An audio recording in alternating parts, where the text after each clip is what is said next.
Today's conversation is with Kendall Schumann, a young man from Michigan in the upper Midwest region of the United States. There's a whole bunch of things Kendall and I delve into in this conversation, and we often found ourselves following multiple threads of thought, sometimes several at once. As we talk about his background, the Dawkins meme theory, the significance of truth, beauty, and goodness, as well as health, nutrition, and many other topics. In hindsight, I felt like I didn't provide enough structure to the conversation, which definitely was a shortcoming on my side. This prevented clarity and focus in the earlier parts of the conversation, and while it picks up after around an hour, this would have allowed Kendall's ideas to be put in their rightful place more clearly. But hey, as we make mistakes, we do learn, and that's the way to a better future. Thank you for listening. If you enjoyed the Jeffrey Van Leeuwen podcast, please consider subscribing or following on Spotify, Apple Podcasts, and YouTube. Leaving a comment or a positive review is also a great way to help out. And with that out of the way, here's Kendall Schumann.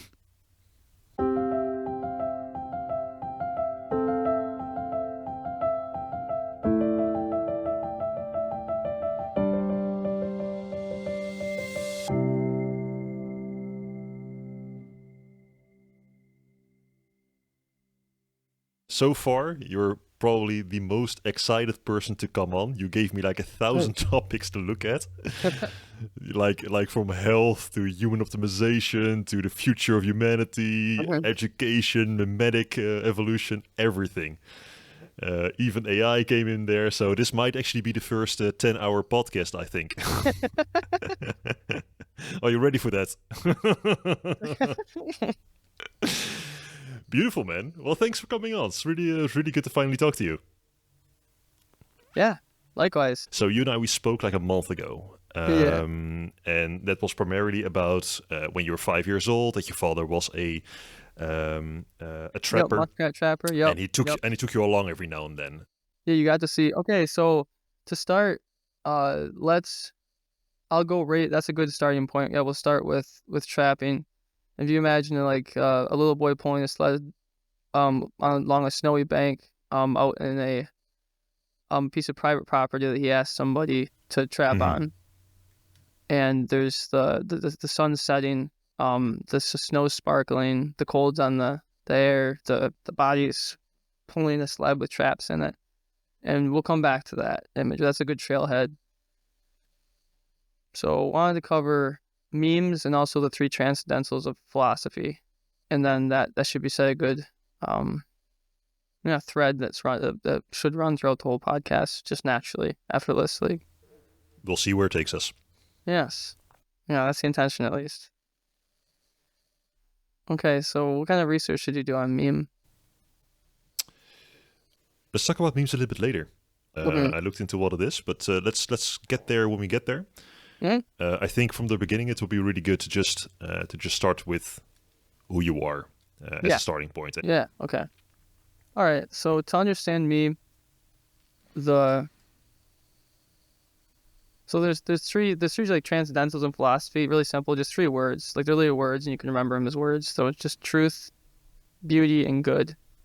And the truth is a thread that is always running through any experience that you have. When I was pulling the sled behind my dad, as a little boy, all dressed up and in nice warm clothes, and just in wonder at this landscape and the things in it and all kinds of things that a boy's mind's full of.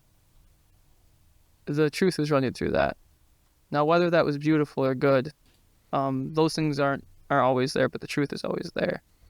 So that's something to know.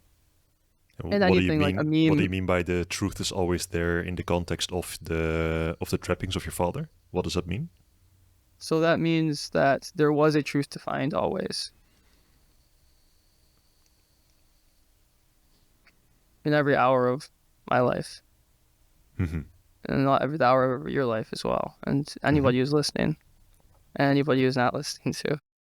And just to give, like, a meme is a really easy concept. So just the traps, the design of the traps, they're like these like spring traps. I don't know if you've ever seen them, but if you ever watched like Looney Tunes or something, you'll see there's a big like bear trap. Oh, yeah. It's like a spring trap. Yeah, Yeah, yeah, yeah. after like those. So that Looney Tunes and also that design for the the muskrat trap is Hmm. a meme. You know, it goes from Shakespeare to the Starship rocket design. That's what it's meant by meme. So we'll leave it there and go on back to the boy pulling the sled behind his dad. Way, you know, back back in a long time ago before internet was a big thing. So at least in my part of the woods. So who I am. So I was. Do you have anything you wanted to say before we start down the trailhead? No, just a quick question, because Yeah. we are delving straight into the memes. Okay. Within the context that makes it very hard to follow without Mhm. the proper background. So, Okay. if it's okay with you, we can start with the more practical parts, like how old were you and when was this? You mentioned it was before the time of the internet, so that must have been around the 90s, I think. So where does it start? How does your like what happened then? What pretty much made you who you are today, pretty much. So just give me an idea of who Kendall is. Yeah. Okay. That's such a hard thing to do. To give you an idea of who I am. I guess we'll do that more as I talk about other stuff. But that's something I'm still figuring out, and Hmm. figuring out rapidly. So, there's many threads that I've captured of who Kendall is over the past. You know, it seems to be going exponential. The amount of threads that I'm capturing, like per day, the rate of it's, I'm going up much faster. Uh, so I was born in 1997. So at the turn of the millennia, Hmm. and then that was I grew up in a little town, maybe I can't know if we have like 1,500 people in Standish, but out in Michigan, out in the United States in Michigan. So we lived right next to the one of the Great Lakes, Lake Huron. It was just a like 5 minute drive down the road, just heading east all the way till you hit the water. And that gives a little bit of a an idea, or kind of paints a bit of a picture. So I in Hmm. the city of Standish is where, in the actual city part, the bounds of the city, that's where we had a townhouse, and that's where I was I was raised till I was about like 4 o'clock or 4 years old. So that was yeah, that was growing up there. We're right down the road from the school, and the only thing that I remember from that era was eating. At least I can remember clearly, you know, with vividness, is somebody was inside and I was sitting on the I went outside and started eating a bowl of Cocoa Puffs. So that's one of my earliest memories, is that. And then we got there was also my grandparents. They had a place out in Sand Lake. Um it was this it was this place way back in the woods, and just a peaceful wood scene. Imagine a peaceful wood scene. It was a Michigan forest, so there was pines all around, and there was moss on the ground instead of grass. It was very sparse grass, but lots of moss in it. Hmm. The grasshoppers would hop. Right. There would be stick bugs on the house at times, and it was this beautiful place. And there, my Mimi and my Papa is what we came to call him. So we started there. I'm a twin, so my brother Connor. We were born and shared this whole experience to this day. So we kind of came into existence at the same time, which is pretty cool. Pretty cool thing to have. But we were both twins, uh, babbling our own language and running around forest, uh, that forest house, Michigan forest house, and with all the wonders that are out there. And that How was far was that very forest away from formative. your house? It was about, I can't remember. I think it was about an hour and a half away from like where Standish actually was. Hmm. So, So your um, parents would take you with the mhm. car and drive Yep, over there for a walk. regularly. Like Mm-hmm. they were holding our bottles when we were little babies. There was a time that my mom was sick. when we were little babies, and for like a week we spent a whole week over there or something like that. And my Mimi and Papa took care of us. So A uh, week in the forest. yes, yeah, Oh, because your grandparents lived there. yes, yep, yeah. That's what. Ah, gotcha. Yeah, Okay. should be. Yeah, Yeah. that's why the grasshoppers and Right. Yeah. yeah, they Gotcha. lived in that. It was a spot tucked back in the forest, Hmm. and that was it was a good place. We went there often, and I'll tell you some about my Mimi and Papa. Uh, they were both Catholics, and my Mimi is my mom's mother, and she's got an aspect of realness about her, and she had to go through put up with a lot of like shit growing up from I don't know, a lot of people. She was a really hard worker and very compassionate, and very assertive at the same time. So that's her background. And my papa, so she divorced. So my Mimi divorced her husband back, I think before I was born, and she found my papa, who he's a welder from GM, and also he ran putting organizing boilers to be put together. So he would like, I don't know what the role is called, but he would go and have like the blueprints in front of him, and then he would order all the parts Hmm. for the for the boiler, and see that process through. And he is the most patient and loving person that many have ever met. So that's a gigantic part of why I am the way I am today. So he was he was so involved in us, like right all the way down to the bottom. He was my first friend, outside of my twin. That's what I would say. And this was straight from the beginning. So straight from Straight the from the beginning, you had beginning. that relationship with him. Yep. And that, Okay. yeah. And he Yep. was, so if I got this right, he is not your biological grandfather, but he Right. married into the family later on. He never married my grandma because they're Catholic, and the Right. way Okay. the religion works, you don't marry until your mate's dead, your lifelong mate's dead. Kind of like a Right. dove. You kind of mate Right. like a dove. So what was your relationship with your grandfather like, especially in relation to that forest that you often went to? So it was so the forest, it was the house was in a forest, so it's in Sand Lake is what it's called. So there I we came into contact with roasting marshmallows. Are very uh like my grandma was a fantastic cook, and we had breakfast, like morning, lunch, dinner, and then dessert as well. And they had a Hmm. bunch of movies that they would watch with us, and those were great times. Like they were very good times for the stage of life that we were in, I would say. And that I mean, I remember my grandpa, he knew welding, he knew electrician, like electrical things. He had built a TV, like a television set.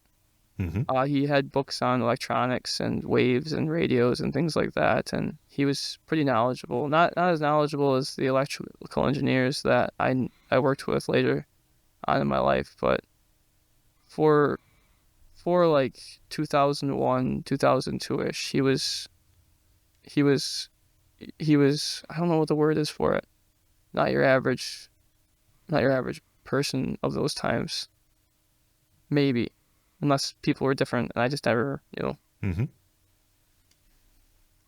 Yeah, so we would laugh. He would sing, he would play guitar for us. He played guitar, and he would there was one time that we were all out in the swing together, and he would sing "Rockabye Baby on the treetop," and we would go sing it again, and he said he counted it was about like 20, I think 20 sometimes that my twin and I, Connor, were out there, and so that was a great bond, because with the twins, you're you're never alone, so you're not very shy because you have the other person with you, so you guys can both tackle kind of any problems that come your way. So you're pretty empowered, uh, and Right. you're also like just full of love. You know, the kids. You know, Mm. it's full of love and play, and I don't know why we were able to capture responsibility so well, but we did. We seemed to. We were. We were able to. I'm not quite sure. I guess I'm still figuring out those things What do you mean when you say explicitly. that? So as kids, you were able to capture responsibility. What do you mean when you say that? So we were able to work hard. We were able to be respectful. We were able to understand people and have like intellectual empathy and also empathy with others. And so we were able to track people quite like their signal, you know, capture them and also work with and play like to understand the rules of what they wanted to do and or not the rules because that's has negative connotations, but the to play with them, to play the game, like to share, to create games together and play them well and have fun. And yeah, we were like a blessing wherever we went. It was pretty cool. I Right. So love that. you were easy to play with, and you were very Mm-hmm. collaborative. Mm, yep. As very young children already. Yep. If, yeah, Hmm. unless having something terribly wrong, it should be really true. So that was really nice because you really got to explore and wonder deeply. It like freed a lot of bandwidth up for you. So to think Hmm. about like I remember getting Legos for the first time, and that's the first time that that thing that came into my consciousness. You know, Legos like the model of that precision and various things. That, you know, I wasn't thinking about that time. I was just taking it into my consciousness, into my um, you know what I find is we're very much like multimodal uh AI models, our consciousness. And we have, but we have like a feedback loop. So the our output feeds directly back into our input in real time, and so that's what gives us an us a consciousness. So that's really that's a deep part of our consciousness, but it's not hard to understand, um, in the now. So it's really cool. It's really cool. If you don't understand it, it doesn't take long to understand it. So all of those all the information of the Legos and you know having the I remember it was a garage sale, a good old garage sale. It was I the it's just these bin this like I don't know how big it is, but it was let's see, it had to be like 10-gallon bin of Legos, and they were from all kinds of different sets, not from basic to like a very specific one, like movie Hmm. ones. I think some of them because we had so and that was just a creative imagination run wild, you know, and they're modular and so you can really wrap your head around it. And I believe that served us quite well growing up because it really trained a lot of our imagination models and like you know how Elon Musk says expanding the scope and scale of consciousness. Hmm. Okay, so you can imagine scope as say you're looking down the scope of a rifle. So what models are in that scope? So what models are in your consciousness or captured by your consciousness, your memory, or you know, if you ride a bike right now, you've captured the riding the bike. Like yeah, you have a model of the bike, and you know it works every single time you get Hmm. on it. You can generate bike riding, and that's the scope, and the scale is the depth of that model. So how refined is that model? Hmm. If we were talking it through a critical thinking lens, like critical thinking.org's model that is part of the critical thinking group that I'm running, you would say that it has like the intellectual standards of like depth, breadth, fairness, clarity, accuracy, precision. It would have all those qualities. So and then that would be a quite fleshed out model. So with the Legos, we were able to get that builder aspect of being in our consciousness and the scope of our consciousness. And with the Legos, and we also built projects out in the garage. We later moved to. I remember building birdhouses at the Sand Lake house, but we eventually moved to this farm or they eventually moved closer to us. They moved to the farm, like just right, like 5 minutes down the road. I think we had to take like a dirt road or something to get there. And there they had a garage. They had a big barn out back. It kind of looked like an airplane hangar. But they used to have like big trucks in there for the farm activities. But they Right. so what my grandpa had out there, he had like just a whole bunch of junk. We go to garage sales all the time, so you get experienced all these different creations and different things of society. And that's the meme. I got into contact with, I soaked in the information of a lot of these memes, and like from art to to small cheap toys, manufacturing, how the screws work, things like that. I remember there was an old clock, and all kinds of other things.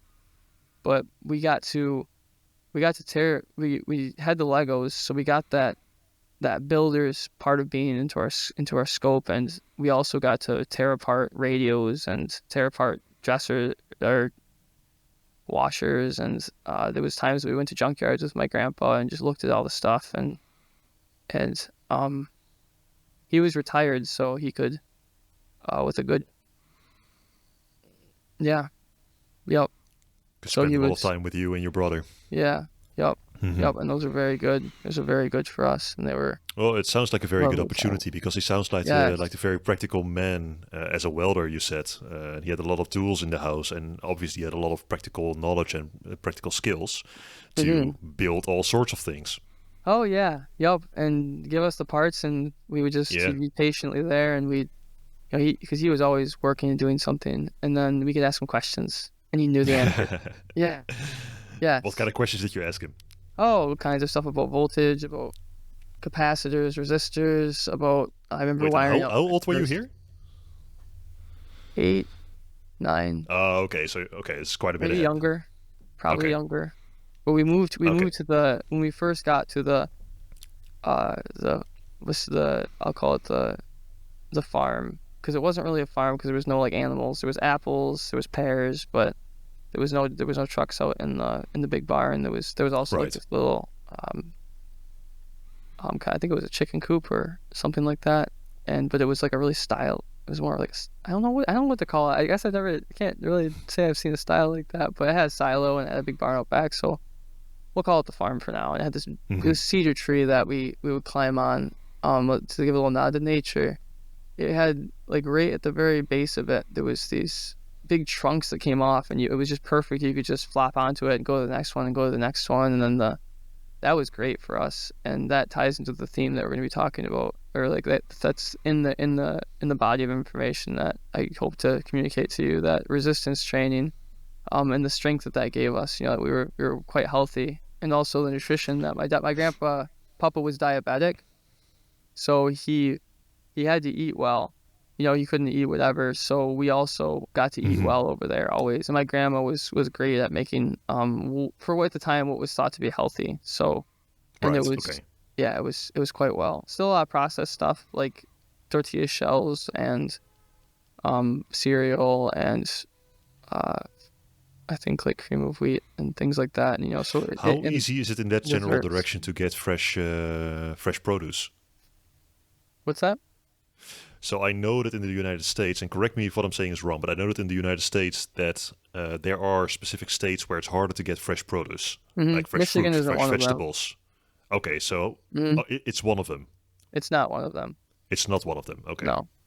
No, sometimes we had farm fresh, like there was farms all around us, and Right. it Okay. was like also my grandpa Schumann, so this is on my other side, so he had a garden that like a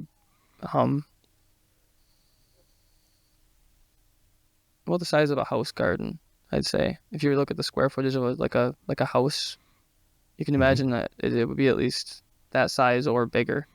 That garden. So we had potatoes and cucumbers every season, corn, fresh corn. Oh wow. Yeah, yep. So that's That really sounds good. really good. Yeah, That yep. sounds really good. Yeah. Now I imagine wish I had that in community my childhood. centers. Yeah. Oh yeah. Yeah. So imagine community centers where there's like robot servants out there that like kind of like the Tesla Optimus, if you've seen that, and they're out there, they're honing the garden. So we just feed it the resources. and then they just work out there and like create this garden for us, so everybody in the community has fresh food, and then that could be powered by a local solar panel network, and then also Mm. the people can fund it, so it's not a government thing.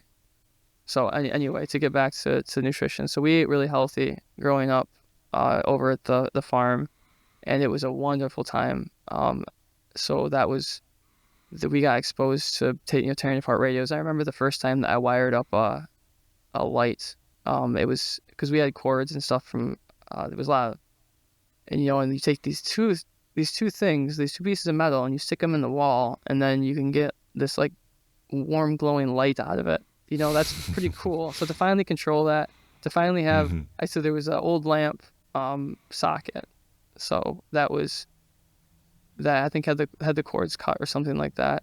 And what I did is I cut it, and then I found like an extension, not an extension cord, but it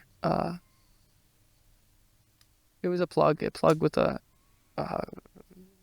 a cord out of it. Just simple, just something you plug into the wall. And I cut the simplest thing.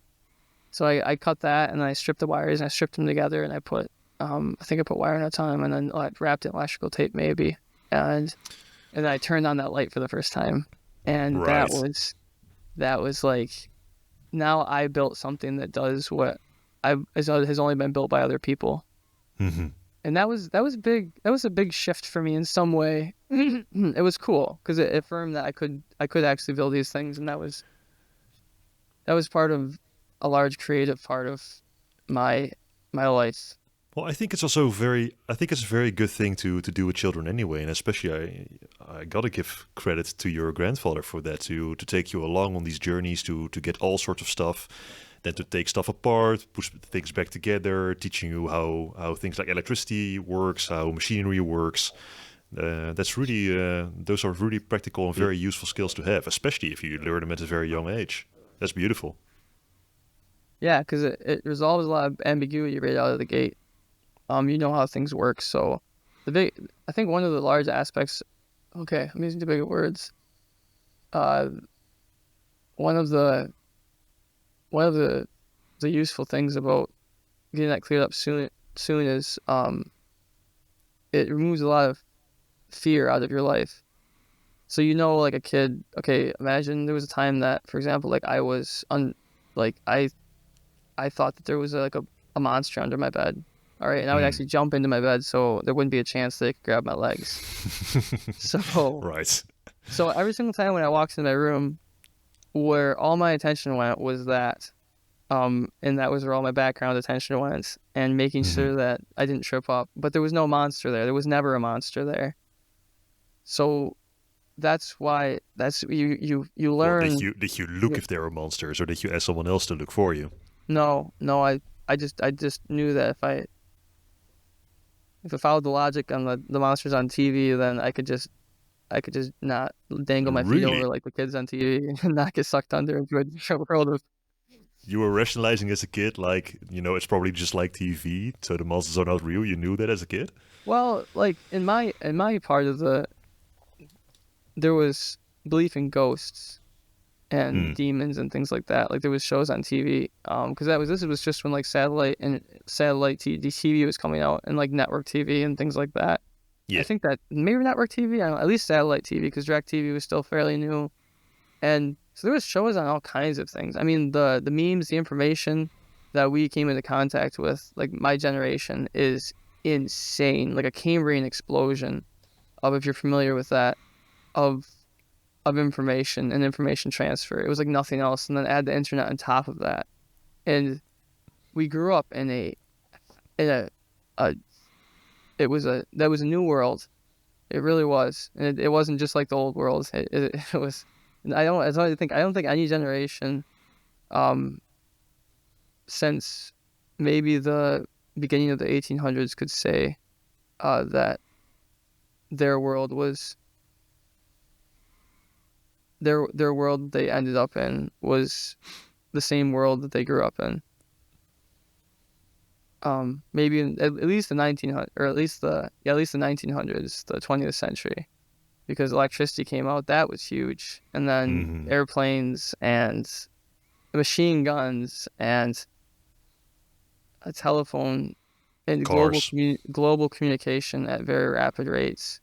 And Hmm. then you had like Elvis came out. You finally had like everybody could play music. You know, before there had to be bands that would play it. You go to see a band and now you could play it and wherever you were. And the information that dumped into everything, memes were growing like never before. And it was a wild ride for them. You know, looking back on it, I'm very glad that I live in the age that I do now.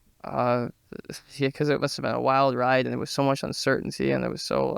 It's like the more I research it, the more I come into contact with those stories. It was like, especially like Martin Luther King. Like, you know, I want to create the agents, and have that make a big change in the world. But for him and his came, like there was hate, there was war, people were getting shot, um, over in Vietnam, and it was that was hell. That must have been hell to go through. And so things are the idea is to make things better and easier. Well, I think it's Yeah. just different times also. I'm not sure. In some degree, you're absolutely right. So living in this age is in some degree, in some way, a privilege compared to living in past centuries. You know, things like disease that we are less prone to. You know, That's a big one. we have more rich lives. We have more freedom. We can do what we Hmm. want. We can eat what we want. Hmm. We can go where we want. You know, everybody can go with Hmm. the car, with the plane. You know, all that sort of Yep. stuff. Yep. The kind of freedom Um, we've always dreamed of in the yeah, past. absolutely. But Yep. if I think also about the other Partially things that dreamed are, of. Go ahead. yeah, for sure. But don't forget, there's still wars going on in the world. I mean, you still have Much less. the Russian Ukraine war. You Yes. have Yes. the stuff that's happening We in hope to Israel end and that Gaza. soon, like Yeah, Goliath. yeah. So it's just different Yes. times. It's And not right just now different times. we have There's the a big one lot of this also. different. I just yeah. There's to gain some perspective. So there's a really good book I recommend reading. Or I listen to it on an audiobook. It's called Hmm. *Sapiens*, and that is a I got it great here. resource. You got to hear you've read it. Yeah, yeah. Okay, so you know that wars are down, diseases down, things are generally. I Um. haven't read it yet, but Oh. so my wife has read it and my brother has read it, and we spoke about it. And yes, I think so. It's a while that I discussed it, but I think the picture that's being painted indeed is that it's contrasting current life against life in the past, and showing what improved exactly and how humans evolved over time. I believe since the Stone Age or something like that. Yes, it asks great Yeah. questions Hmm. as well.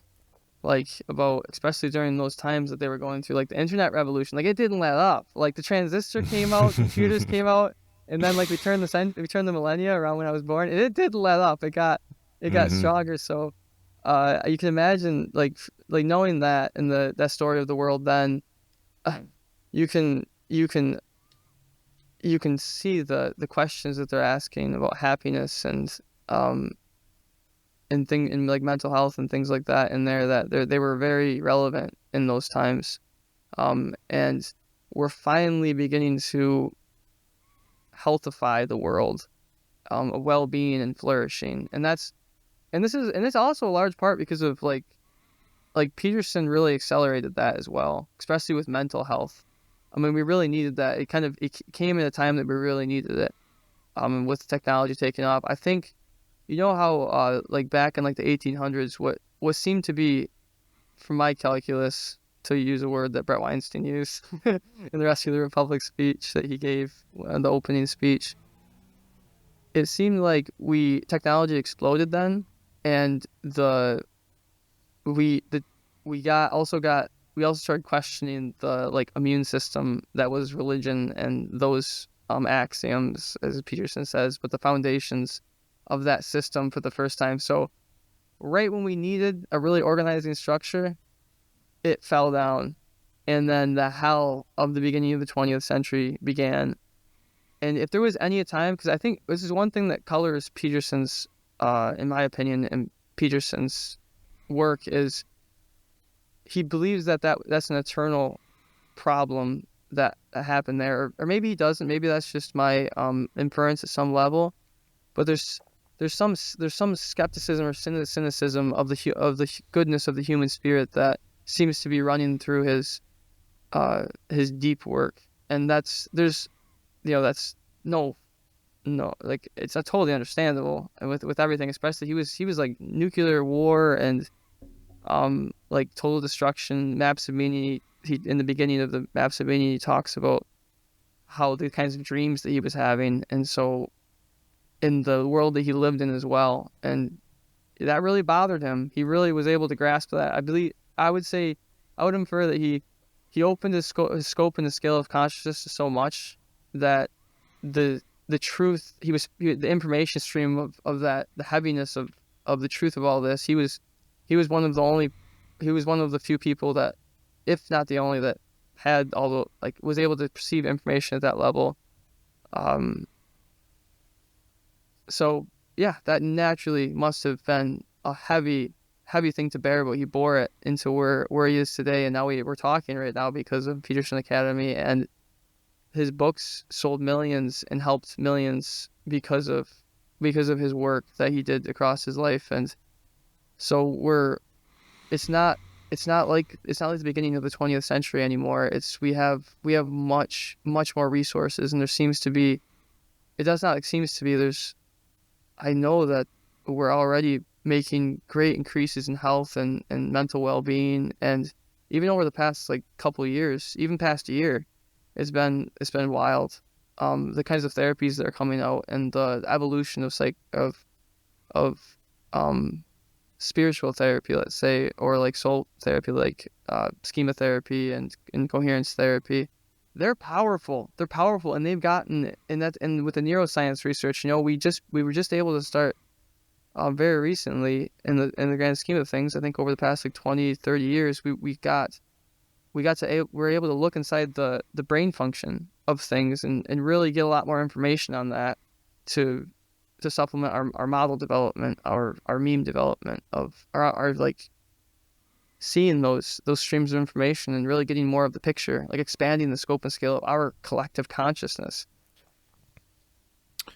And that has we've we've sacrificed our time, our doing research and trying, like, now we're reaping what we're sowing, and we've sowed a lot. We've built for many years, and through the worst of it, and we're starting to. It's I prophesize that it's going to be like a wave that's coming very soon of health and flourishing and well-being. At least the health part of it first, and then flourishing, and then it's going to be a beautiful world. See the I world want to reel bloom. it back just a little bit, because it sounds like there are a lot of things you're currently thinking about all at the same time. So there's a lot of there's a lot of stuff in what you just said. Oh, there's a lot. Yeah, there's a lot there to unpack. Yeah, Right, yeah, right. right. So it's about the future of humanity, the current state of humanity, history of humanity. You know, where we're gonna go with the memes, what influence Peterson had and has, mental health. Mm-hmm. There's a lot of stuff there. Mm-hmm. And you bring it forward all at the same time, which is totally fine. Don't get Do I me do wrong. it plainly, or is it hard to I'm understand? No, it's not hard to understand at all. Okay, good. Let me try to zoom in just a little bit with more a generic question. So, with all these things that you just mentioned, clearly those are things that you have been thinking about, and clearly those are things that are very important to you and that you feel have meaning and have a story in the world. You know, in your thinking, in the way we should behave. I guess. Where does that interest come from? Why do you?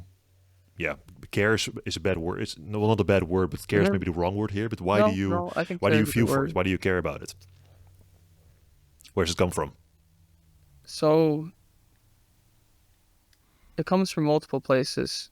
I would Hmm. say one of those is my upbringing in the new millennia. Uh, like compassion and like Martin Luther King. I remember learning about that in school. In the 40s, they didn't have that event that happened. That was a really big deal, and that was part of the ethos, or the, not to use that word, but that was part of the spirit that ran through my entire um my entire like child life. Like we had And landed people what on the event was moon. that? The Martin Luther King. So it was like Right. Okay. Martin Luther King. You had you had the you had the moon landing. You had But the moon landing was in the yeah. 60s. Oh yeah, yeah, but you still had that in your experience. So and you had computers on the horizon. So we just learned the basics of computers and with the at the beginning of the internet, and then with the internet, people got to talk and perspectives. You got to see people's perspectives from all across the world, you know, and that was and that and other people got to see perspectives from people all across the world. And then video games became very like three-dimensional. That was super cool to watch that. Um, But if you tie those two together, so to the question why all of these things are important to you, you said there's a mhm, couple of things, but the first thing that I will mention is upbringing. What do you mean specifically with your upbringing? What happened specifically that made you interested, for example, in the mental health in today's society, or about how we deal with human optimization or nutrition? mhm. I'm trying to tie these two together. Where does it come from, you think? Why the interest? So to tie it up to my upbringing, and also to tie it back to so in March, I'll also tie it to a story of a Peterson talk that I went to less than a year ago now, but in March of 23, there in there he captured a very simple part of our lives, but a very significant part of our lives, and that's in the mythological stories they talk of having biological parents and then having like a second set of Hmm. parents. And what's symbolized with the second set of parents is Mother Nature and culture. So I was raised by Mimi, my papa, by my mom, by my dad, and I was also raised by my culture, by nature itself, and by um all the. I mean, like when I was born, Toy Story, the first fully animated the motion picture, was 2 years old. You know, Toy Story 2 hadn't even been released yet, as far as I think that's a true statement. And those the depth of that and like the hope in that and like the shining brightness of that, it set the bar so high that it's like it defies common sense not to care about those things.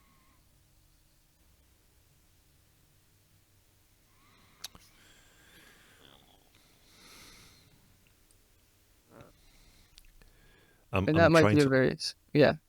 Yeah, I'm trying to understand, because it feels like there's something in the middle that's missing. Maybe it's Because America. I grew up in America. It was the land of the free and the land of the brave and all that stuff. And well, you freedom of have a beautiful speech. American flag behind you, so Oh yeah, yep. That was here when I moved in. yeah, It's yeah, yeah. pretty cool. It Wait, oh, it actually made me laugh about one of your videos where you were recording the song. You were oh, standing in your front garden, and mhm, at the end of the song, you moved away from the camera lens, and you mhm, were there was an American flag and an RV camper in your background. There's nothing more really? American than that. That made me Mm. laugh quite a bit. It was pretty funny. Oh, you know what? I didn't. Yeah, that's the neighbor's house. I never even realized that that was that. Oh right, yeah, Wow, yeah, that's so yeah. Well, fantastic. yeah. I was like, oh man, this is definitely America. Yeah, Jesse Wells right now. He's somebody that's it influenced my last like Hmm. 3 4 months immensely. He came out around. I found him around like a month or so before Peterson Academy launched, and he is something else. I mean, I when I was out of high school, or like when I was in high school, like the end of high school, I think when I came back from college to do computer animation, freelance, I had I had Bob Dylan records, and that was that that was a big thing in my life and evolution that really cranked my mind up like wildly. And Jesse Wells is something that's similar and it's in the modern times, and it's so cool to see. So anybody look up Jesse Wells, and it's something unique, and it's something very 2024 because he released Wars and Murder in 2024, and it's been yeah, it's been great. I do wanna bring you back, Kendall, to what we previously discussed. So So you the were you care, so the yeah, reason, so like, you were telling the story about Toy Story, and then you said like, hey, it goes against. You said something like it goes against um, um, human nature, something like that, to not care about all these subjects. yeah, And I think I understand what you mean by that, because it's very important for obvious reasons, I think, to care about things like health and the goodness for humanity and how our future should look and all those sort of things. But I'm trying to understand why it is important to you. And you made the jump from looking at the movie Toy Story to finding these topics important. So my specific question in this case would be like, okay, something clear. So something. Let me just say it like this: something attracts you to think about these kinds of things, and apparently from a very young age. That's very clear. There yeah, is something there. I'm trying to figure out what exactly that is. And Toy Story, I think, is a catalyst. So Toy Story did something or showed something that symbolized um, um, a concept or made you think about that. What I'm trying to figure out is what is that exactly. So yeah, why do you care about that? Because the flip side of the coin is there's a lot of people who don't think, I think, that much about these subjects at all, and they've also seen Toy Story. So what is different yeah. for you? Hmm. Does that make sense? So why I might maybe unique from some other people is I can I will spin a thread of digging. So I had a twin that reduced my that like increased my ability to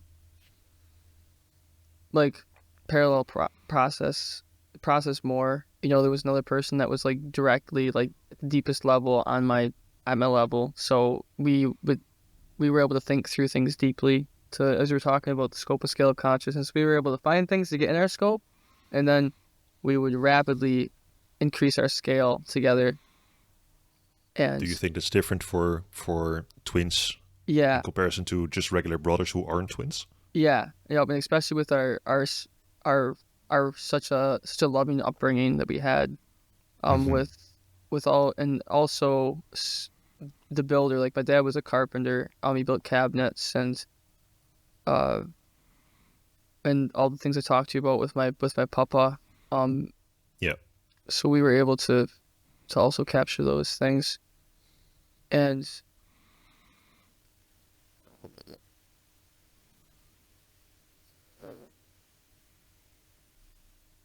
so we were able to capture a lot, taking a lot of information because of that, because our models were so uh maybe we were able to there was less friction for us to grow, and there was also like the Catholic Church, going to church and those kinds of things. And they were my grandpa would read books on my papa would read books on the Catholic religion. So Hmm. he he was he was reading books all the time, and also he was practical as well. So he's very it was that was very there was something about that. So it wasn't like a shallow Catholic upbringing. It was like a very deep, um, less Pharisee like upbringing because of that. I would say if you're familiar with the Pharisees, they're a great symbol for corrupted Christianity. And so it wasn't. It was more of the. It was closer to the purest form. And I think compassion, um, is a. I know in that song I sent you last night, that was that was that's like I said, compassion runs in my veins and has never left me. My grandpa, my papa, his mom was murdered when he was a little boy, and that His story. mother. Yes, his mother. Yep, Okay. she was found one day. She was found strangled in the field, and they Check. found the guy because like as my grandpa would say, is he left his specs there, his eyeglasses, Mm. and so it's right all the way to the bottom. It's very sobering when you're a child to have that in your field of like possibilities, maybe to know that there's something about that. I don't know what it is, but that impacted.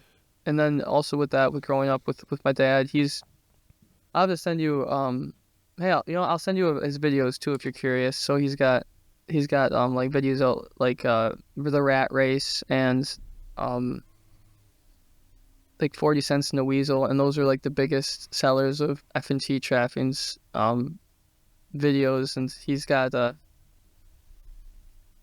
he's a unique person as well, but he's gotten like at the time they released the video, had gotten like 60,000 muskrats over the course of his lifetime, and like he would get like 3,000 a year, a season, so that was a lot.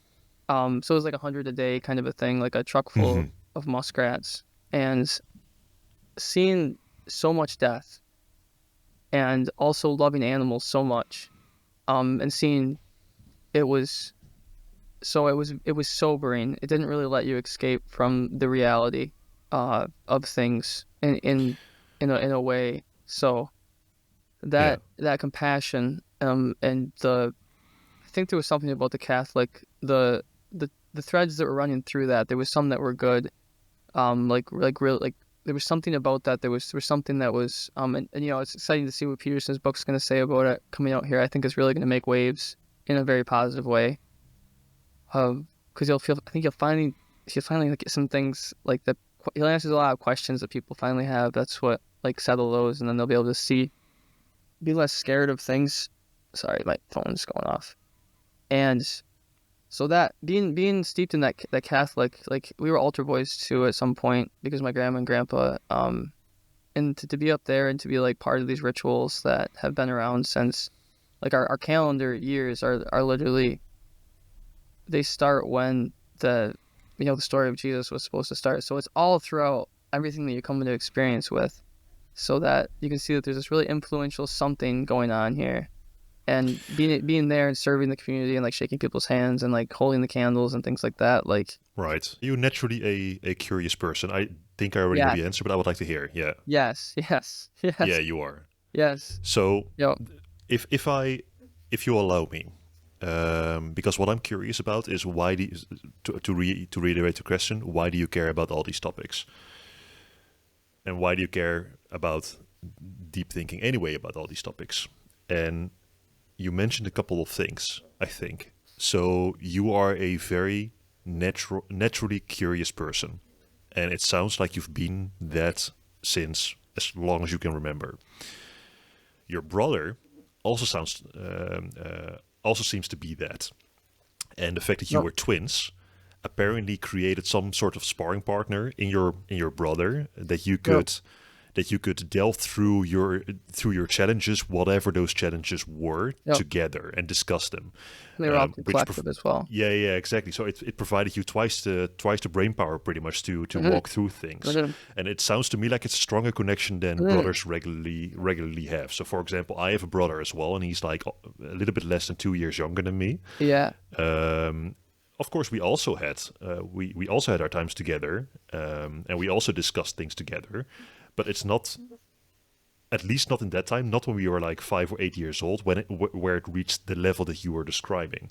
So it's your natural compassion, which kind of also conflicts with the experience that you had with your father as a trapper, because he brought home hundreds, or I think you even mentioned thousands. yep. Over the season, yep. Yeah, exactly. Imagine like a barn, Which was like a garage a, covered with and I believe muskrats. that also was a continuous conflicting thing for you. Mm-hmm. So that, Oh, and MMR. you had the Catholicism, all of those things together bring together a string of topics that are deep, and if you are interested in it and you are naturally curious about things, I think the then thread, you delve Jeffrey, into the we were depths. talking. I I think think that's what you. I think the thread is I could see people's potential. And I could see people. Because the deepest connection that you can have with another thing, Mhm. especially when you're a child, I had. So I was able to see people and connect with people at where we're both like direct pouring into our souls. And that's the level that I always wanted to communicate at people with. And I know the beauty that comes with that, and and I know that every human has that. I know growing up, like we were like throughout school, some people were maybe like called dumb or like they seem like the dumb kids, and I'm like, no, I know that you can learn these things. I know people can learn these things, and Hmm. they're being taught horribly. Education reform was another thing that I want, like we're gonna get to in this podcast. But that I it was so sad growing up, and it was exhilarating because it was going through school and there's so much novel stuff, and culture's exploding at the time, so there's all kinds of interesting stuff. It was uncomfortable. It was Hmm. super interesting, especially with video games, and just that was like There was a lot to there. do. Yeah, yep, yep. Even at home, it was Hmm. it was it was like Especially a at home. massive thing. But I knew that these people could learn these things, and I knew that the teachers were there was some kind of there was something missing in it all, and I knew somewhere instinct. I think with my coherence of I could I knew that there was a better system that we can have clearly, and it always frustrated me, the limitations and the kind of prison like aspect of the education, and there was like tyrants of the teachers and the principal and things like that, and it wasn't a democratic thing, and they didn't respect some level of autonomy, and I think maybe I was already more responsible and already had different things already trained really well, so I You mean didn't physically trained? not physically trained, but I would say s- socially trained, or compassionately trained, curiosity trained. What do you mean? I got What kind along of with training I is got that? along with all the teachers. We got Right. along Okay. So well. you interacted a lot. Yes, yup, with the whole people. Okay. Like Connor and I, Hmm. we seemed to like, all right, like new group of people. It was like boom, you like shot through and like Right. Yeah. cat like we became part of that group like incredibly fast. Especially because we're twins, and that's always a conversation started. Like, oh my God, you're a twin, and then you get to know everybody, and everybody gets to know you, so you get to see the best sides of everybody. Yeah. Yeah. Yeah. So it's like Was when it was it easy? Was it easy for you to make friends? it was. It was not super deep friends, because nobody was at my level. I'm finding that out now, or like our levels. They were in some ways, but like, mm, so they, I knew that they could be, but they were either held back for different levels, or there was different interests, and that was okay. We were, When you're talking about they weren't at your level, are you yeah, talking about I hate to levels of put it like interest? that. I hate to put it like that. I keep wanting to have a better thing, because I know that they always have the potential to think about, like, have, I guess, say their scope and the scale of their consciousness expanded, um to like the level of compassion and like seeing other people for the beauty inside each soul, that level, because I loved everybody, like deeply, everybody, and I I also was, it seems less relevant now because it's in the past and it's kind of like beating a dead horse kind of a thing. But it's not really. But I think there's more relevant things to maybe go. But that being able to see the potential for people to connect with like the truth and like the good and the beautiful, and get out of maybe kind of like a blindness, or like a kind of a hateful, or like a hateful maybe is a good word to put it, like a hateful kind of mindset, and that was often out of fear. So that's why I don't think I made deep friends, was because nobody was clear enough, and I didn't know how to articulate that yet, about how to like help transform somebody to like open their hearts and their eyes. And now I think I'm up. Even like 2024 has been, it just was ramping up into this year, and it's been fantastic. It's like a big blooming year. Like my soul is like blooming into a big soul flower. It's fantastic. So now I have friends. This year I got I think my first friends. So I have like my roommate Clay. He's a programmer, like compassionate person who likes to think deeply about things, and that was refreshing. And then um there's a person Jay. I just reached out to her randomly, and she hung out, and she's got, it was so super good. So I'm finding my people now. I'm not finding my people because I don't want to put it. I thought the social fabric that we have now, I don't think is gonna continue. I think there's a much healthier social fabric that's coming to the whole globe, and it's more in line with the better aspects of human nature. And you can see that in like chimpanzees and baboons. It was actually in the Peterson when he was talking with Robert Sapolsky. You can see that these more chaotic, hateful, tyrannical social fabrics, they're in the pre-stages of the evolution of where they rest up at is this communal and compassionate kind of state. They're unified, and they're less stress. There's less violence. There's more love, and that's where they end up. That's good to know. That's important to know. Like even in nature, it tends towards that. So if there was if the social fabric of the past, if there was those threads of hatefulness going through it, they're rapidly ending. Through my eyes, and they're my eyes from what you've heard. You've got some samples of what my eyes are.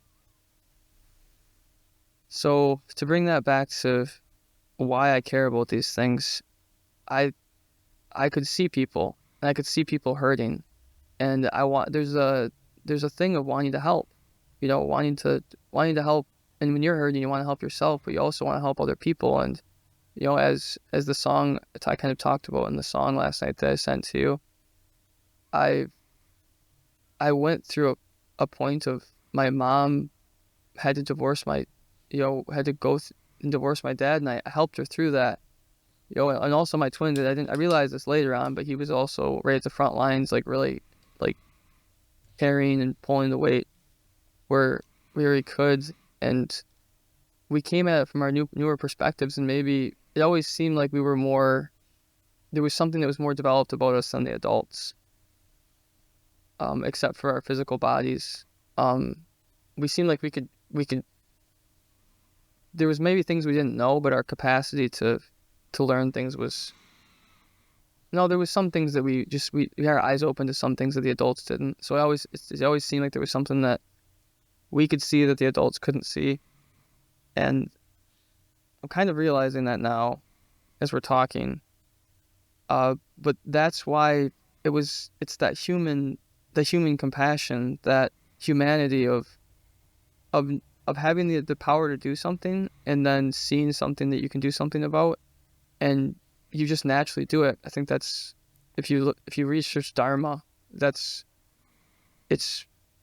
a natural impulse of the human spirit. Do you sometimes find yourself stuck in deep thought? No. Used to, yes, but now no. Why in the past did you, and what changed now that you don't anymore? So it's, in the past, I was figuring out things. I was evolving those like reactants. They were like pre-baked. It's like when you're prototyping, you're building something. Mm-hmm. Well, you build something, you test it out, and you build it. There's many iterations that it goes through. So I was still in the iterative phase and still had things not worked out. And I was looking through, kind of like partially formed lenses.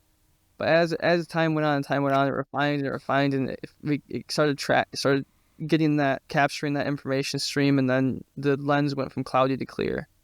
And you do that with 1,000 lenses, and then some network can come together, some split apart and differentiate, and then you get this clarity that's just constantly running. And it was interesting. I was talking with ChatGPT about flow states and being in the zone today, because I always hated that word because it implied exclusivity to me, and I was like, that's not what higher level consciousness is like. It's not exclusive; it's inclusive. You have more information streams processing. There's more clarity. You're capturing more inside your consciousness. And it said about the zone, being the zone in there's what you're zoned out of is the darkness, and you're zoned into the light, all the information. So you're processing more bits. So to continue on what you just said, I agree. Higher level thinking requires things to be more abstract. And because they are more abstract, you are able to keep in mind more strings of information pretty much. So we'll But touch if you, on that right now, okay? Because that's an important part of. Actually, carry on. I'm gonna let you spin that a little bit so we can get more. There's more to well, get so through to the reason why I'm asking hooks in, is because I've finds it. noticed. Sorry. Oh, go ahead. So what I'm noticing a couple of times in this conversation is that quite surface level topics. So when we discuss a couple of surface level topics, you tend to link that topic to deeper topics, to deeper meaningful things. Once again, you mentioned nutrition, human optimization, all those things that we discussed a couple of times. Yep. So what you're pretty much doing, technically speaking, is you're taking a surface level topic, you're following one of the strings, and you're following it down into the depths, into where it becomes detailed and high resolution. And listening to you, it sounds like you're doing that with 3 or 4 or 5 strings at the same time. So there's a couple of things all of a sudden that you are linking together that lead to that high level topic that we discussed before. And I noticed that happening a couple of times, which is why I asked the question, do you ever get lost in thought, in deep thought? Because the beautiful thing, in my personal opinion, about, well, higher level thinking between quotation marks, is that you are able to navigate between the high level abstract topics to the more detailed lower end topics and navigate between those two realms without getting lost in one of them. If you get lost in Yeah. the abstract, you don't know what's going on around you anymore, and you can't talk to anybody who is dealing with real experiences anymore, because those real experiences mean nothing to you because you're dealing just with the abstract. And if you just think about the detailed, then you can't see the bigger picture anymore. You can't zoom out Yes. anymore, and you can't understand what the broader mechanisms in the world are anymore. Anyway, to bring it back, so now we're going to the high level again, and the reason why I asked you the question is because with you seem to not follow one string down, but 5 strings at the same time down. Yeah. So how does that? And you also seem, correct me if I'm wrong, but you also seem to be very visual. You speak in very visual terms. So I think in your mind right now, you see like landscapes forming, or you see threads forming that you're following, and you see images and maybe videos in front of your eyes when you're speaking. That's how I interpret it now. How does that? Mhm. Is that a fair summary? Is that how you're Yeah. experiencing it? One moment. Uh, it seems that because they're all threads of the same model and the same Mm-hmm. like bit nodes like bit. If you're a bit's a unit of information, and they're all threads of the same node, the same like piece of Connection of a point. big network of Yeah, yeah. them. Mm-hmm. And that's why we can talk like this. And that's why when you type something to Chat GPT, it responds instantly. It's because it's the okay. Maybe we'll go into Chat GPT really quick because this is really good to know, and this is something that I wanted to communicate to people about their Mm-hmm. consciousness, is that it works in a similar way. So GPT stands for Generative Pre-trained Transformers, and Transformers is a kind of model. So generative pre-trained models. Mm-hmm. So Based on a whole bunch of information. yes, yep. Mm-hmm. So those models get fed information, and then they like we were talking, like expand, and they Yeah. they get like scope, and they expand and The scale. details, the Yep, lower yeah, end of like the you were thread. talking about. Yep, yep. Mm-hmm. So once it has that, it can we say in AI that the model is converged, so it's running true. It's like the cloud, the lens is clear now, and you'll see in people with uh, there's a certain brain output that a person has, and then you'll see a certain level of brain activity, and when the structure changes, you'll see brain output increase and you'll see brain activity decrease. And that's really important to know, because there's a myth that people are stupid, and that's not true. Okay, 2 questions before we continue. Yes. Brain output decrease? What was it? Can you repeat it? I hope I didn't mix up my words. So brain output, so it depends. It depends on structure more than it depends on brain activity. So you'll see like some people say like when you were first learning how to ride a bike. So when you were first learning that, you were working really hard. Like it was like it was constantly there, high brain activity, And then once you learned how to ride a bike, it was smooth and graceful. Right. Okay. Yes, so pretty much what you're saying is Yep. pretty much what you're saying is Things you're like working that. more efficiently, so you need less brain power, but you can do the Yes. same things quicker. Yes. Right. That's the Okay. story of Yeah. your soul. Fair enough. Mhm. Yes. So that's a really important thing to know. So there's this book called the Talent Code, and I believe I'm butchering the name. The substance in your mind, I believe, is myelin. I believe it's called. Myelin And sheath. and it looks like these white sausages all linked together. Mm-hmm. It's like it's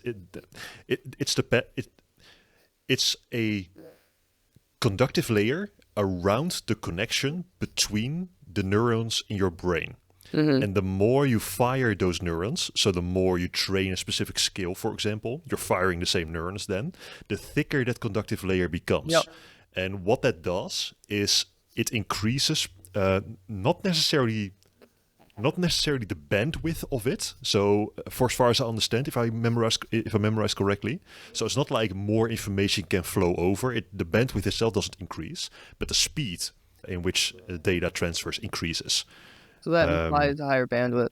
Which means exactly. Well, no, because bandwidth is if you think about a freeway, for example, 4 lanes to 8 lanes, that's bandwidth. But the speed over which the cars go over it, that's speed. So if you have a faster frequency, you can push more information with a faster frequency per time. No, isn't it so? So yeah, my knowledge on that level is not good enough. But the technical difference between bandwidth and speed is that bandwidth is pretty much the amount of data that you can transfer in a given time, and the speed is the speed by which that data gets transferred. So the analogy would be the bandwidth is, increasing the bandwidth with 100% means you change a 4-lane freeway to a 8-lane freeway. And the speed means you increase the speed limit from 60 to 100 miles an hour. That's the difference. Mm. Now imagine and that. myelin increases the speed, I believe. Yes, it's great. I love that you brought this up. Yeah. So now imagine with the same highway. Okay, so now imagine that you have more cars running on the highway at faster speed, so you can fit more cars in the same lane highway. Well, they transfer quicker, so you can therefore contain more. Yes. Yep. So you just said it yourself. Mm-hmm. So the higher bandwidth, and also. Well, okay. Sorry, more I data have to you correct. can push. Well, you can't contain more. So unless that person said that, which they might not see that. A 4-lane freeway stays a 4-lane freeway, so you can't contain more cars just because you are faster. It's just that these cars move at a faster speed. So it's not like at the same time you can hold more cars. That's impossible because the freeway itself doesn't change. But you can, in a given time, so in an hour time, for example, you can transfer more cars. Mm-hmm. So you don't contain it at the same time because maybe the freeway can contain 100 cars at the same time, right? In I don't know how much length it will be, but whatever. But you transfer them quicker. They go faster, so the turnover of the car is faster. Yep.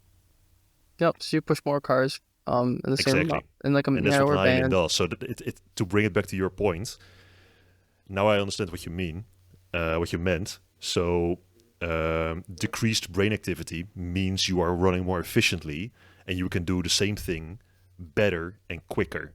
Yeah. So the output increases. Yes. Yep. That's a great theme of like where the AI is going to go. Where the making things easier and better for people. The reason why Walmart too. We'll go. This is an interesting story. So the reason Walmart is the top revenue in the entire world is they had this they had this agreement with like Procter and Gamble, and what they did is they streamlined. They removed the costs to do everything. So, like just friction in the placement, friction in business dealings. Making a process that takes 1 hour, seconds. Hmm. You do that, yeah. You do that like spraying WD-40 on 1,000 bolts. And that was kind of a so you so reducing this cost in the is a universal. That's a huge thing of the agents, and What do that's you a mean by huge thing of the agents story when of you our say lives as agents? well. It allows us to capture more life. When we have these more developed structures in us. You mentioned the word agents a couple of times in this conversation. Hmm. What do you mean with agents? I'm glad you asked.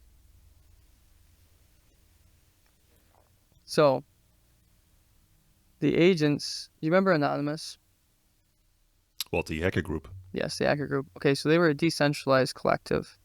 Hmm. So they had kind of a set of principles. It was to give you the gist of it.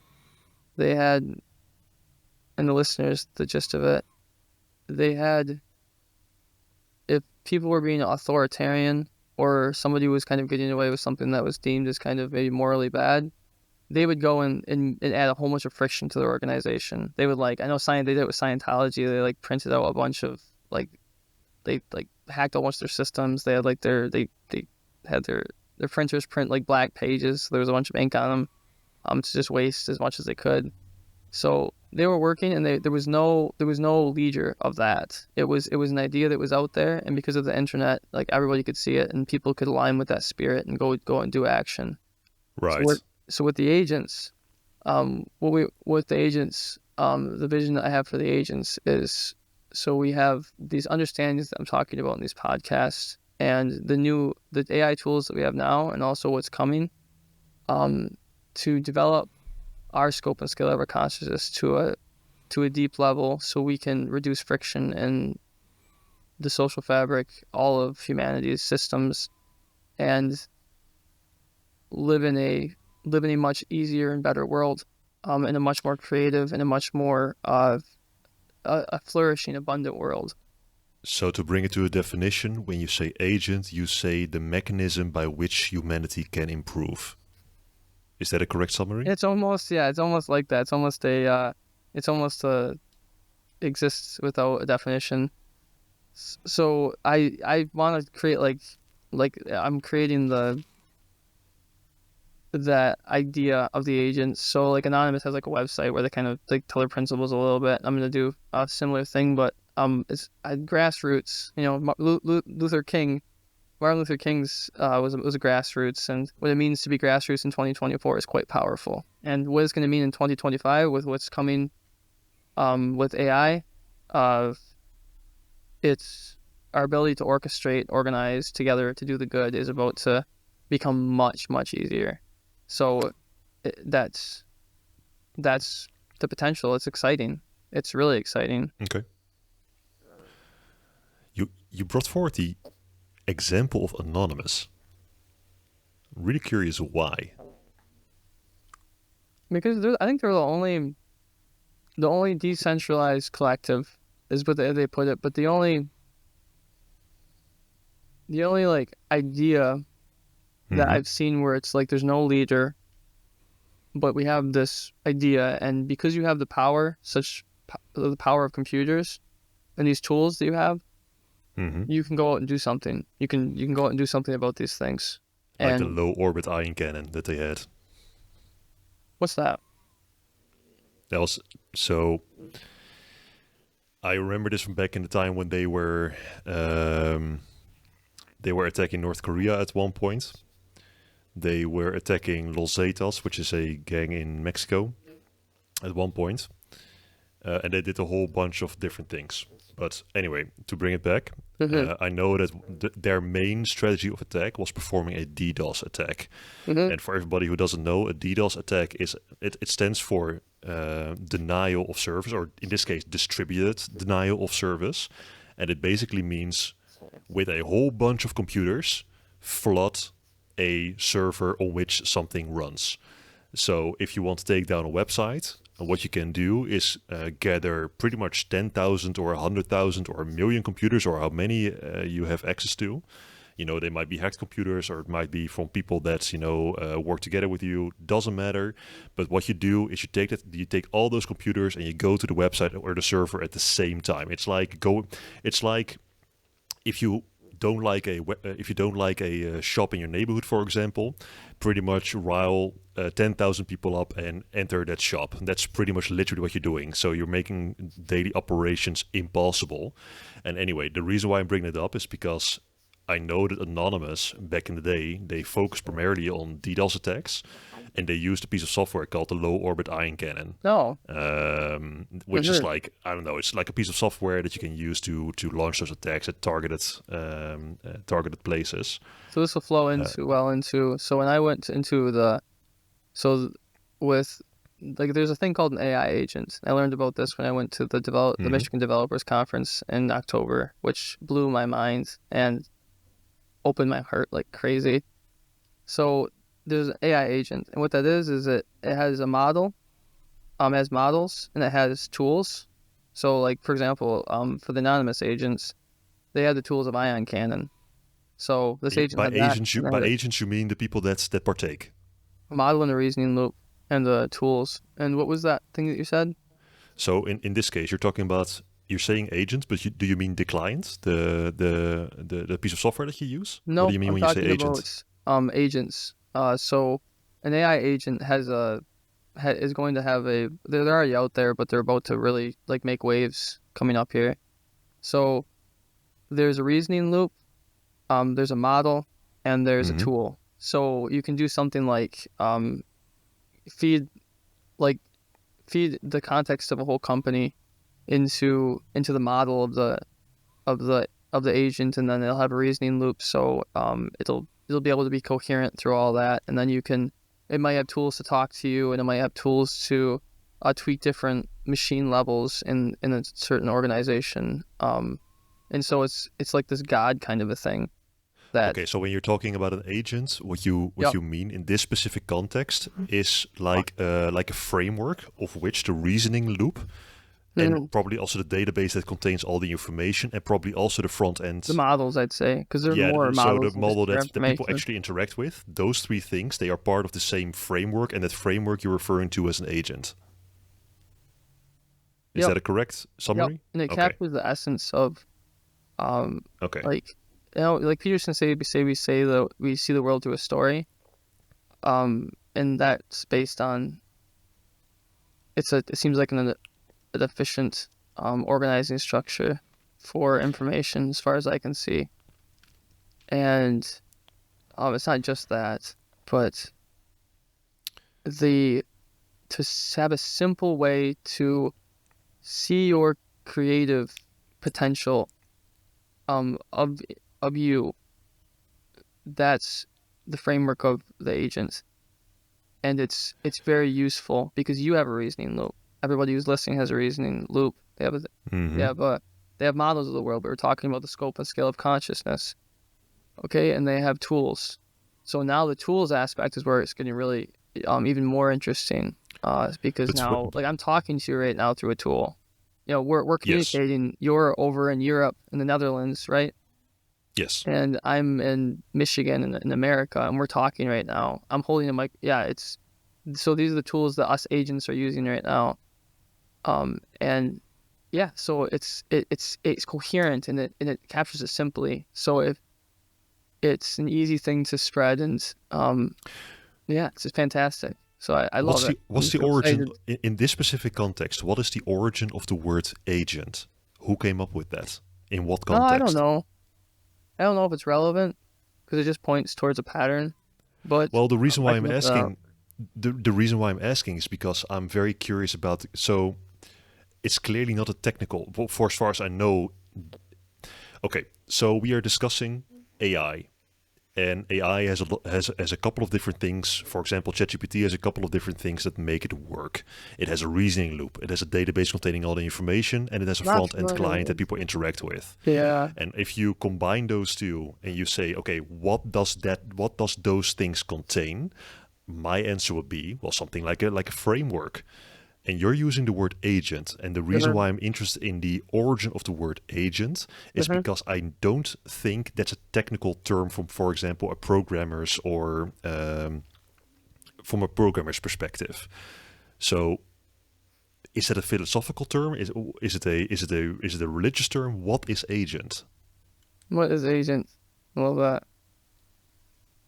So because earlier you described it as agent. the mechanism of, well, actually I summarized you as the mechanism to which we can use to improve. But that seems to be critical thinking different is going to be than one of those this. tools. That's why that's a fantastic one. It's never going to be easier to build critical thinking into your model, and have it running in your reasoning loop, and it runs. Once you form it, it's just like riding a bike. Like you were talking about the structure and the brain activity going down. The critical thinking just exists there, running constantly. Like you prompt GPT and it gives an answer back immediately. That's what. It's not this big cumbersome thing, and that is so important to know, for the people, and that So it does seem like a framework for getting, it absolutely is a framework for getting better, and nutrition will be one of those tools as well that people use. And could we, maybe to make sure I'm not leaving a question unanswered, was there a question that I wandered away from? The first one I asked, and the first one is, what is agent? And the second one is, and I didn't ask that one yet, but the second one is, why do you use the word agent? So I think the word agent comes from the reason it was used. If you think like Kim Possible, you think like us, like 007. So they're agents, or just like agents, and it's a very in programming, like client and server. There tends to be like really like captures the essence of it coldly, and all throughout like because with programming, like I'm a programmer as well, or I especially was back early, that you're working with information processing directly, the logic of it directly, and you have words that capture the thread of what you're talking about. That's what is often the case with the vocabulary in programming. And agent is one of those things. Like you have a client, you have a server, and you have an agent, and it means that it has a level of autonomy, and it has. I think agent. It might be what I describe. It might be that what an AI agent is like the purest form of what an agent is. So that might be like the best way to describe agent, with tools, model, reasoning loop, because even 007, even Kim Possible, they all embodied those threads, those things, the tools, the model, and the reasoning loops. Let's take that apart, and I want to challenge the word agent. So 2 thoughts. The first one, let's go with your 007 example. So James Bond is an agent. Is a secret agent working for, I believe, the English government. But he is not the framework that contains everything. He is part of the framework. Not, no. Yeah, because so the in framework, programming, the framework. Okay. Go ahead. So my art. Yeah. Anyway, that's not that relevant. I was about to say so in programming, in object-oriented programming, what you do is you create a class, a blueprint, and then there's instances of that blueprint. So you remember how my papa, he was dealing with the blueprint of the boiler, and then his job was to make instances and manage the instances of that blueprint. So that's why and the 007 would be an instance of an agent. Exactly. Yes, but that was like the Platonic forms. Right. Okay. So now we are a step closer. So 007 is not an agent. He is an instance of an agent. So to clarify. Okay. He is an agent, and he also is an instance of an agent. So give me 2 minutes to flesh this out. So 007 is not the agent. in this specific context. An agent, in what we just discussed, is the thing that contains everything else. 007 doesn't fall within that category because 007 doesn't contain everything in it because he's working for an organization. So he's clearly working for something that is larger for himself. He gets information from another place. He gets his weapons from another place. He gets it. He needs to use traveling that is not inherently in himself because he needs to use something external. So an agent is not, in definition, the thing that contains everything, clearly. But I think in your to run with your example of instances and agents, so an agent is more like an abstract thing. It's like a template, and the template itself is not active. Because a template in this case might be, for example, a guidebook that defines what an agent should be, but that agent, that template, then gets duplicated, and in this case it doesn't literally get duplicated, but it manifests itself in having physical people that acts for an organization and do missions for the organization according to the guideline and the handbook and the training that they receive, which is the higher level agent, and now they become more like the lower level instances of that agent executing upon the mission that the organization that they work for has. As if you were talking to Peugeot, or I don't understand his word, right? If you take it anyway. Peugeot. Yeah, Peugeot. Jonathan Peugeot. Yeah, so he has an idea in there about fractal stories that exist they're like patterns that exist at multiple levels. Yes. And this would be one of those cases. Yes. Yeah. Pearson Academy coming in for the wins. Okay. So yeah, I'm really curious why you're using the word agents, but I think we're getting closer to it. So to go back, so let's link these two together. Earlier, I summarized it for you, and we brought it to the point of defining an agent as the mechanism which we can use to improve the world. And with this example that we just discussed in mind, with an agent, a mechanism. But in this specific example that we just discussed, an agent is like a template that we can duplicate and let these duplicates, these instances, execute the mission that we set for ourselves. If we link those two together, I think what you mean by agent is a higher level vision that you can give people, which they can then take, understand, or learn and then understand, and then execute upon, to then go towards a future where people with that information in mind build a better future. Would that is that the place where we are right now? Is that correct? I would say it would make it the person would be able to see an important aspect of their own soul and their own like agency. I guess there's the thing of agency and autonomy. Yup. So that just like how agent exists in its instances. So if you imagine a square, right, in your mind right now, now like look at like if you have a square table around you or something like that.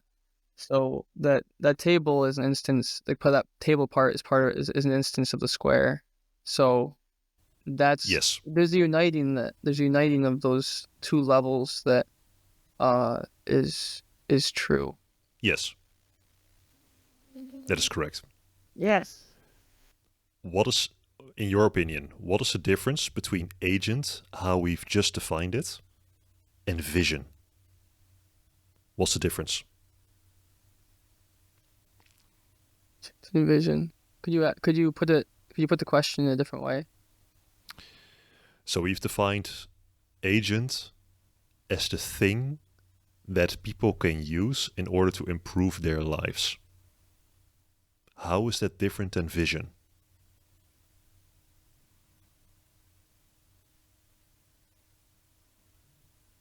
Could you give an example of what you mean by vision? Vision is the idea that you have in your mind that you're projecting into the future and you're working towards. So vision is one of the tools for that you use? It's a tool that you can use to change your life to what you want it to be. Absolutely. Vision is an extremely useful tool for that. Yes. Yes. What's the difference between vision and agent? And to give you some context, the reason why I'm asking is because throughout this conversation, you've used the word agent a couple of times, and we've just together defined the word. Yeah. So if we now think about the whole conversation that we just had, and I would have to listen back to it in order to see if what I'm saying now is correct. So I might be wrong, but I think you are pointing. It feels to me like you are pointing towards vision when you are talking about, hey, this is how humans can be in the future, and this is where we should go to have a more prosperous and more peaceful and more well-functioning society. That seems to me vision. Yet you use the I have a word vision. agent. So my question is, what is the difference between those two in your personal opinion?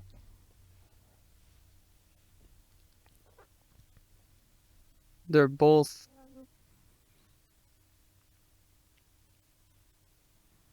So I have a vision of how the agents can be used, and I have a definition of what an agent is.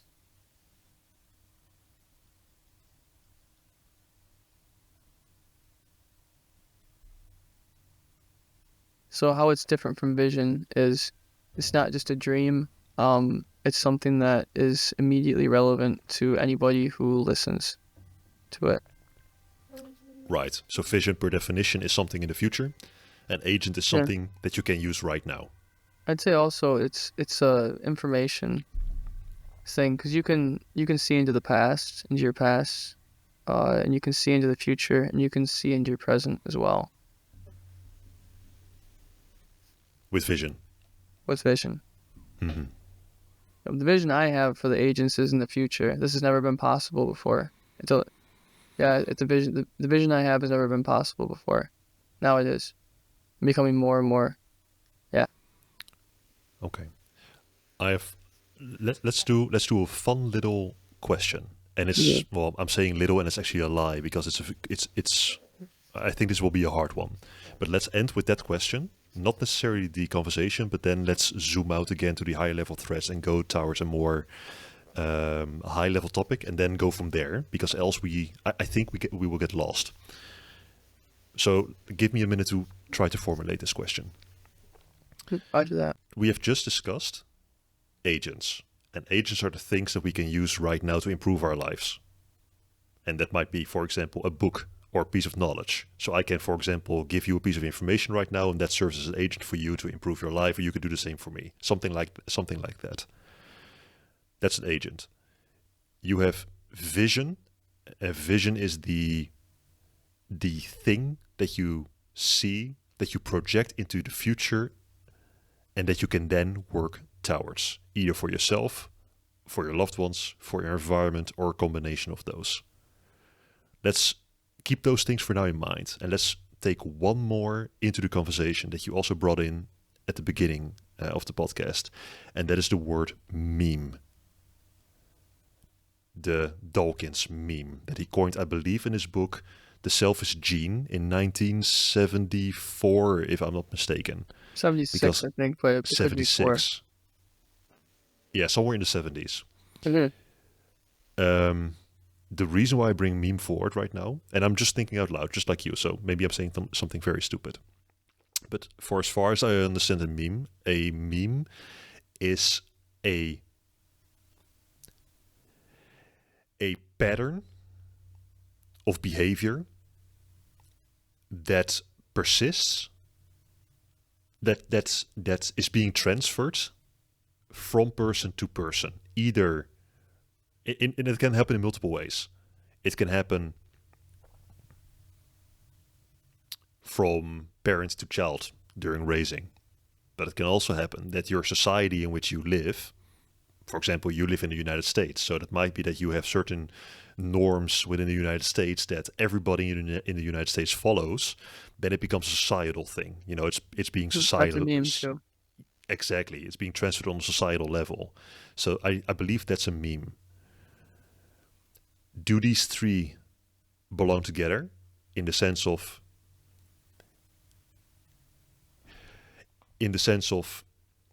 okay, tell me if this is wrong.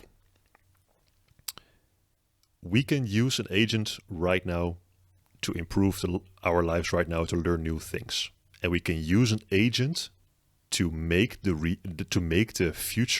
potential future reality that we see in our vision true. And part of those is that we absorb or transfer to someone else the knowledge or the patterns of behavior that are needed in order to make that vision happen. And that's a meme. Is that a correct summary? That's a significant aspect of a meme.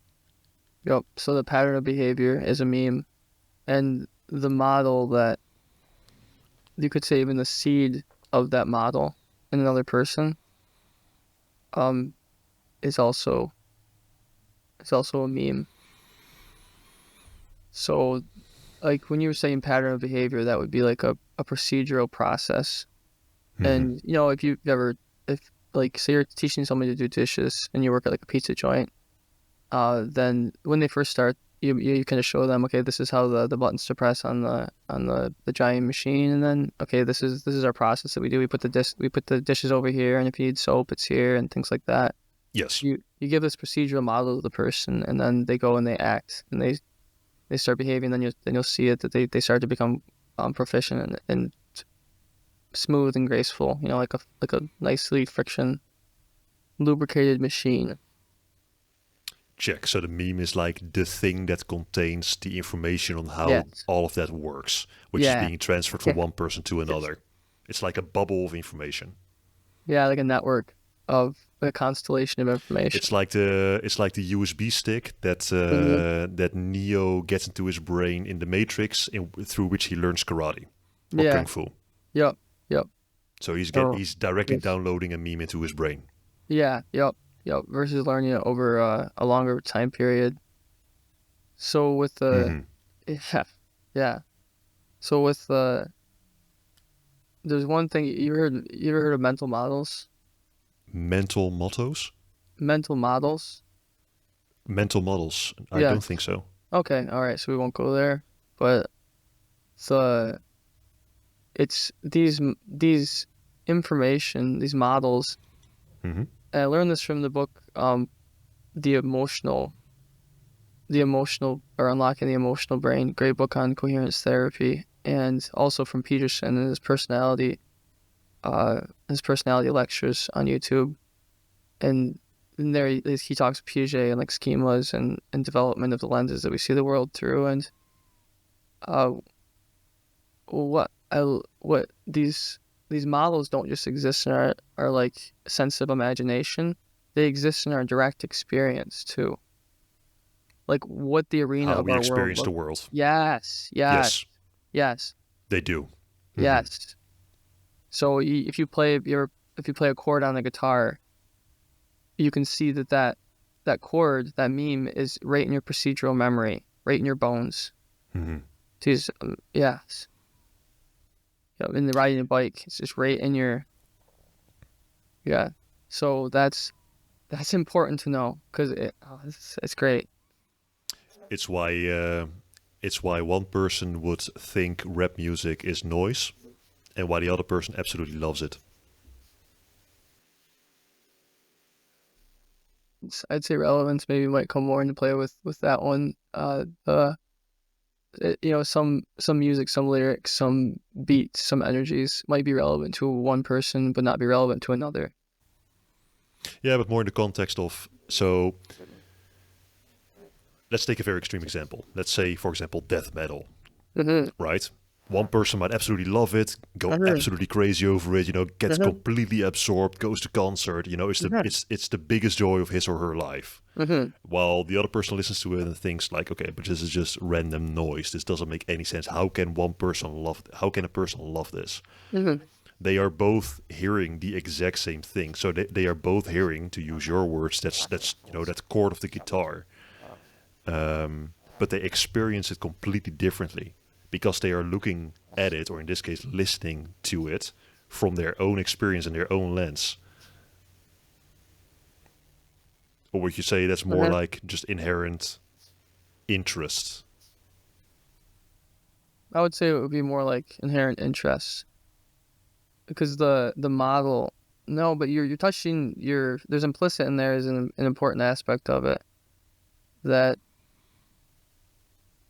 you also have models of relevance. Yeah, because if you grew up in, for example, a very religious environment, then I don't think you can appreciate some genres of music because of profanity, because of all sorts of different things. That's not inherent interest. I think that's your experience and the way you grew up. So maybe it's a little bit of both. What do you think? Yeah. So yeah, because with the mimic of the say, like, you can imagine some, I know, like Jehovah Witness. I had a friend in middle school who was a Jehovah Witness, and maybe it wasn't him. No, I think he could. There was some people though that, like, their mom and dad. It didn't even necessarily need to be religious, but they were like against profanity and Mm-hmm. certain things of, I don't know, a more indecent nature, you could say, maybe. Mm-hmm. And so when they heard indecent things, they had a very low resolution model of it, and it just pointed right towards, get away from this, because this isn't what the group What we likes, or are the herd about. likes, or something like Yeah. that. There's something bad about this, and yeah, it's interesting. It directly disrupts their mental model, I guess, to use that word. Yeah, it could be, because if you have a model that is, you have it, it's kind of it's not tracking the truth, maybe, and then you come into contact with the source of truth, like, Mm-hmm. it's really obvious, that it conflicts with your model, then it's going to be Yeah, it comes very uncomfortable. quickly. Yeah, because it's a People learning. It's just like instantly riding a know. bike. It takes Yeah, time yeah, yeah. to Mm-hmm. integrate, to change that model. So it's going to disrupt you until that new information's integrated in there. And that's true. Mm-hmm. All right. As promised, let's zoom out a little bit. Yeah, this Let's is make it a great. bit more. That's been a Let's great yeah. conversation. This I is really great. enjoy it. It's really good. Likewise. Let's go to another one. You want to talk about nutrition? Absolutely. All right. Same question. Okay. Awesome. Why do you So, care about nutrition? why do I care about nutrition? Okay. All right. Yep. So with nutrition, it's the core of our sense of vitality. Nutrition and exercise. It's the difference between feeling like crap all the time on the inside, feeling pain and discomfort and inflammation, and just feeling clear and energized and vitality. So that's why it's important to me. It's directly relevant to me, and it's directly relevant to everybody else. Foundational. Mm-hmm. What is your personal relationship with nutrition? So you mentioned already a couple of Good. things. You mentioned that you grew up around a farming environment and that you had a lot of fresh produce around, which Good. honestly, that's a really, really And good wild thing. game, like deer and things like that. Oh, that's even better. Yeah. Yeah, Yep. that's really good. So that sounds like an amazing base. Where you already okay, let me start with a question that brings you once again back to the beginning, when you were still young. Were you conscious, or did your parents teach you to eat healthy, or to like how was your relationship with nutrition as a very young kid? How conscious were you of the choices that were being made on a diet in a dietary sense. Okay. Yeah. When I was a kid, my Mimi and Papa, they cooked the healthiest out of everybody, I'd say, and they were the most conscious of the health aspects of things. Hmm. So, uh, now I wouldn't say that I would be eating a good diet back then. I would say not what I would recommend people to eat. Back then, it was like sometimes it was pancakes and well, there was a lot of it was what's talked about in the nutrition course in Peterson Academy. It was it was some meals were like protein starved, and there was a lot of Carbs, carbohydrates. right? Yeah, yep. Hmm. Versus like essential more like a protein essentially. Yeah, So protein is it's I didn't that the course on Peterson Academy really really makes it extremely simple, like extremely simple. So like when I was growing up, I we didn't have that body of knowledge. It wasn't easy. I hired back in 2021 or 22. I hired a nutritionist because I was trying to do research for myself on it, and it was convoluted. You couldn't get a straight answer out of anybody. It said one thing hmm, over there and it said another thing over here. So it was hard to parse. It was hard to take in the information. But what it comes down to is like now what I eat. You have to make sure you get your protein for the day. And you can make it extremely simple because in the way the way that I think about uh or the way that I think that we can simplify it is well I'll get to that. But protein, so you get your protein, you want to have like just like you have blood sugar, or like your like blood sugar levels. We've talked about that in the past.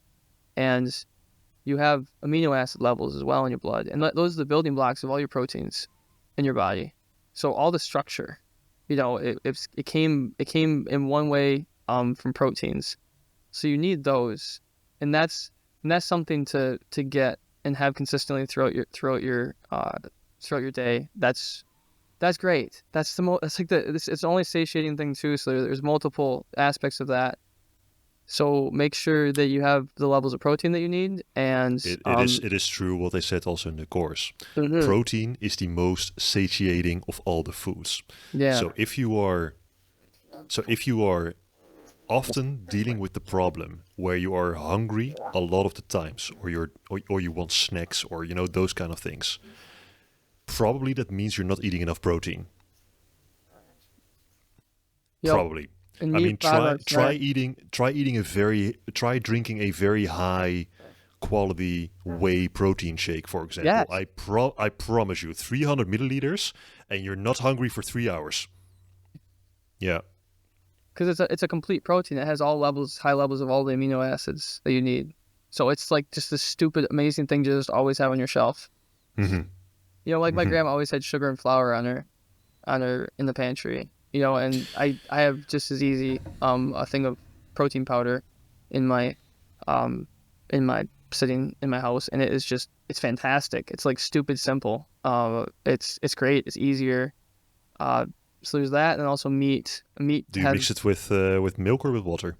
water. I just do water. It's so easy. Yeah. Just go and pop it in there, and I have myself like 20 grams of like a complete set of the amino acids running through my All right. blood now. It's just so nice. So this is exciting because like, nutrition was always something I was so anxious about my entire life because I want to make sure I'm feeding my body correctly. Am I going to be deficient? Am I missing something? That's very important for the functioning of my whole system.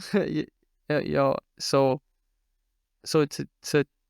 to show people that okay, you get your protein and then you get one essential essential fat. You get one essential fat, which is omega-3, and to get it from fish oil is the best way because it has the EPA and the DHA, which don't exist in plants. Plants um plant derivative things. I think there's like some algae that does, but fish Well, oil. you do get it from other. So omega 3 specifically is a Mhm. very hard nutrition nutrient to come by, and I believe it's also in things like butter. in very small amounts, but you Yeah, would have to eat insignificant. like, yeah, you would have to eat an insane amount of butter in order to get that, and which is obviously not very good for you. So fish indeed is the most reliable way to properly get it. And In with like at Walmart, I bought my go back to Walmart again. So at Mhm. Walmart, I bought my fish oil, and what it is it has all like the toxins removed out, like mercury and things like that that you would get if you were to go buy a chunk of Oh salmon yeah, milk. you have to be Yeah, really careful for that. yes, Yeah, yeah. yep. And then it's just this perfect form, just perfectly dosed, super easy, and it's the only essential fat that you need, and it's in everything. So, or it's relevant to everything. Your brain health, things like that. It's used in so many biological pathways. So to have those, and if you eat too much of it, what happens is your body will burn it for energy.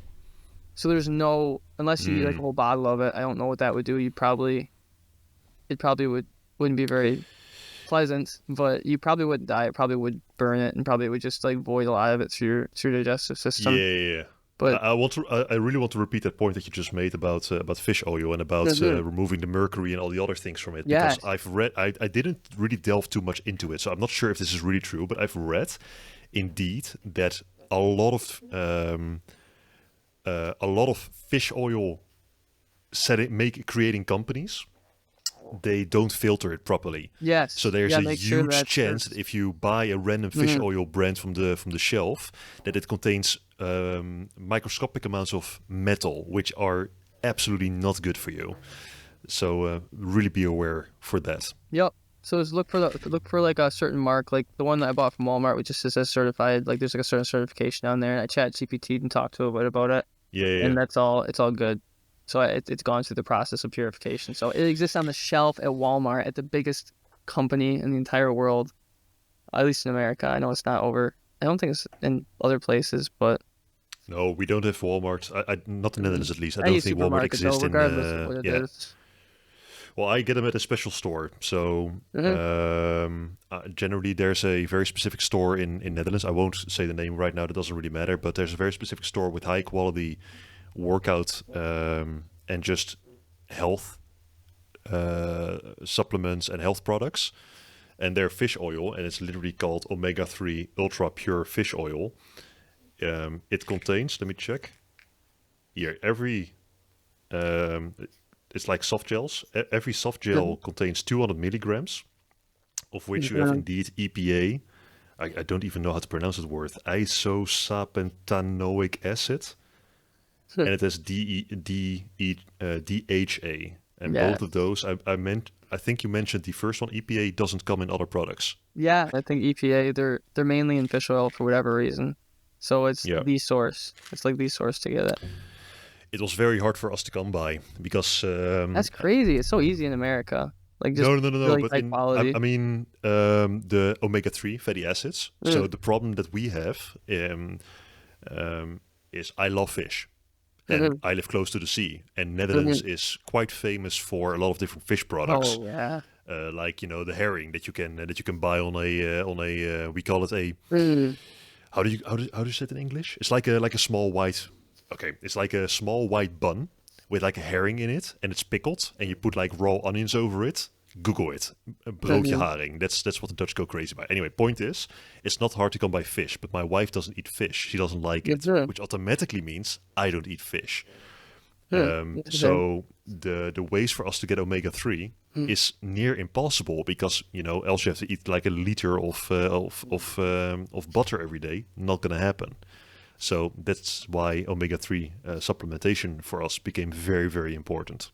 It's super easy, right? Very, Yeah. yeah. Just That's just what the pop two future, man. every Better and morning and it's easier. fine. That's the nature Yeah. of the future. I was in a discussion a couple of weeks ago, and it was with someone who was pushing the idea of, all nutrition, all supplementation is bad. Just eat good and just eat varied. And I get that. And there's The to a certain simplistic way of looking at it. yeah, to a certain degree, it's To a correct. certain degree. It's Yeah. fine if you eat everything in the right amount that you get all the nutrients in your body. Sure, I guess it's possible. But for example, what I take every morning is I take 5 grams of creatine. I love it. Mhm. I've been doing it for years. But in order to get that same amount of creatine, just 5 grams, I would have to eat like 1.1 kilos of red meat every single day. Yeah, sorry, Right. that is not going to happen. I'm not going to do that. There's no way. And the same with the fish oil. Yeah. We don't eat fish. We just don't. Right. So we don't get it. So that's where supplementation comes in. Supplementation is a very legitimate place in society, as far as I'm concerned, as long as you are very Yeah. conscious about it. Yep. Yep. And easy, super easy. So it's one of the blessings Very. of our modern civilization. Everybody who's listening to this right now, it's one of the things that you're blessed with. Yeah, so really you get your protein, you get that essential fat, and then you can eat you eat, just don't eat ultra processed foods, try and stay away from that as much as possible. Oh yeah. And like literally like you'll see any kind of meat too has like all high levels of all the of all the amino acids, I believe that was in the Peterson Academy course. And so just really useful, just vegetables, like, and then your energy balance. So you have your energy balance, you have your protein, and your essential fat that you eat, and that we can literally boil it down to that can be like Yeah. the majority. And then you have fruits and vegetables, like different micronutrients and stuff like that. But that's Yeah. much easier to take care of. And then one more thing, and that's magnesium. So magnesium is one of the most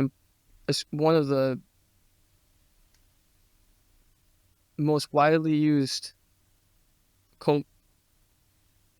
components in different enzymes in your body. It regulates things from DNA when your cells are dividing and they're copying that DNA.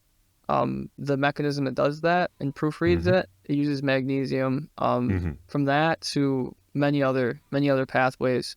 So getting some magnesium and taking it. And what happens if you take too much of it? Unless you're like taking like an insane amount. If you say you're just taking it, you're just to be safe, you take a little bit more than maybe your body needs. Okay, well then it gets like, it's like kind of like the stores get full, and they dump the rest of it into the blood, and you pee it out through your, it just filters out your kidneys, and you pee it out. So it's not a risk like other fat soluble vitamins.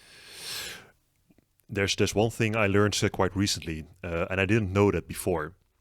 So I don't know if you have the same thing in the United States, but over here, on the labels, if you check them, it shows, for example, how much vitamin A is in it.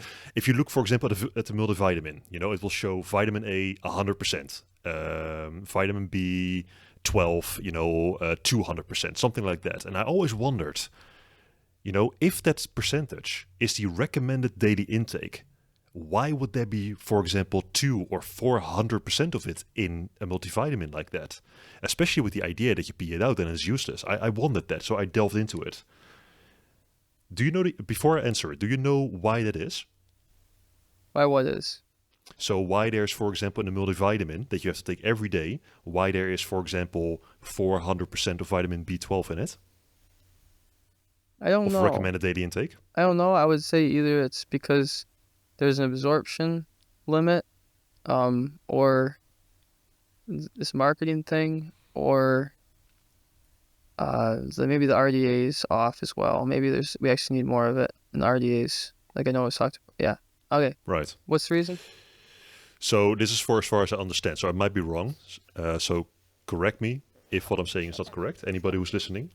But for as far as my understanding goes, that daily recommended intake is a minimum on average for people. And your minimum might be different than my minimum. So that's the first variable in there. In order to, I believe, and I don't know the exact percentages, but vitamin C is one of them, for example. You know the story that if you take too much vitamin C, it becomes toxic. Okay. So there's think of it like a horizontal line, right? And all the way to the right is 5,000 milligrams. And all the way to the left is 0 milligrams. Then your 100% might be something like, 100 milligrams, which is 100% then, I suppose. But in order for it to become toxic, you need to have like 2,000 milligrams. Everything in between those two markers is safe because you pee them Yes. out. Yep. If you go Front over system. that upper range, it becomes toxic because the amount that you get in is larger, is more than the amount that your body can process. Mm-hmm.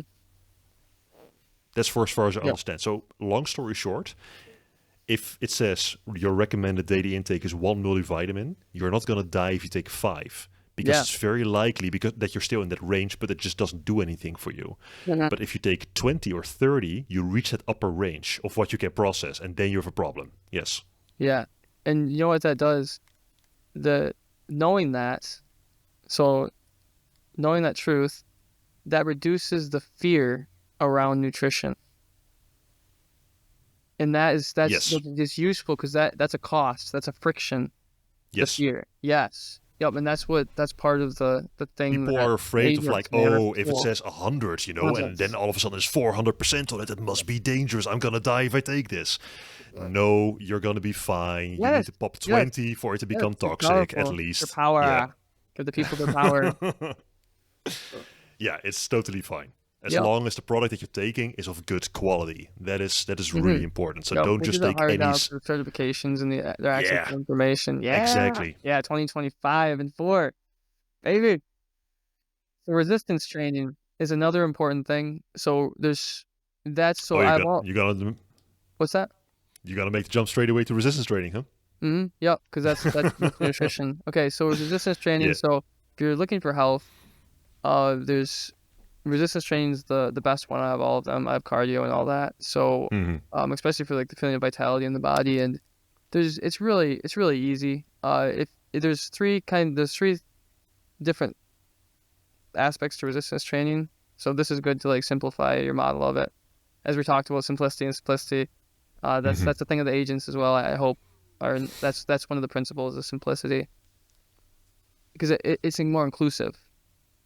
So there's isotonic movements. So that's like if I get on just doing push-ups. Okay, that's isotonic. Okay, so and then For there's everybody who's listening, define isotonic. What is isotonic? I just did. It must have been clear though.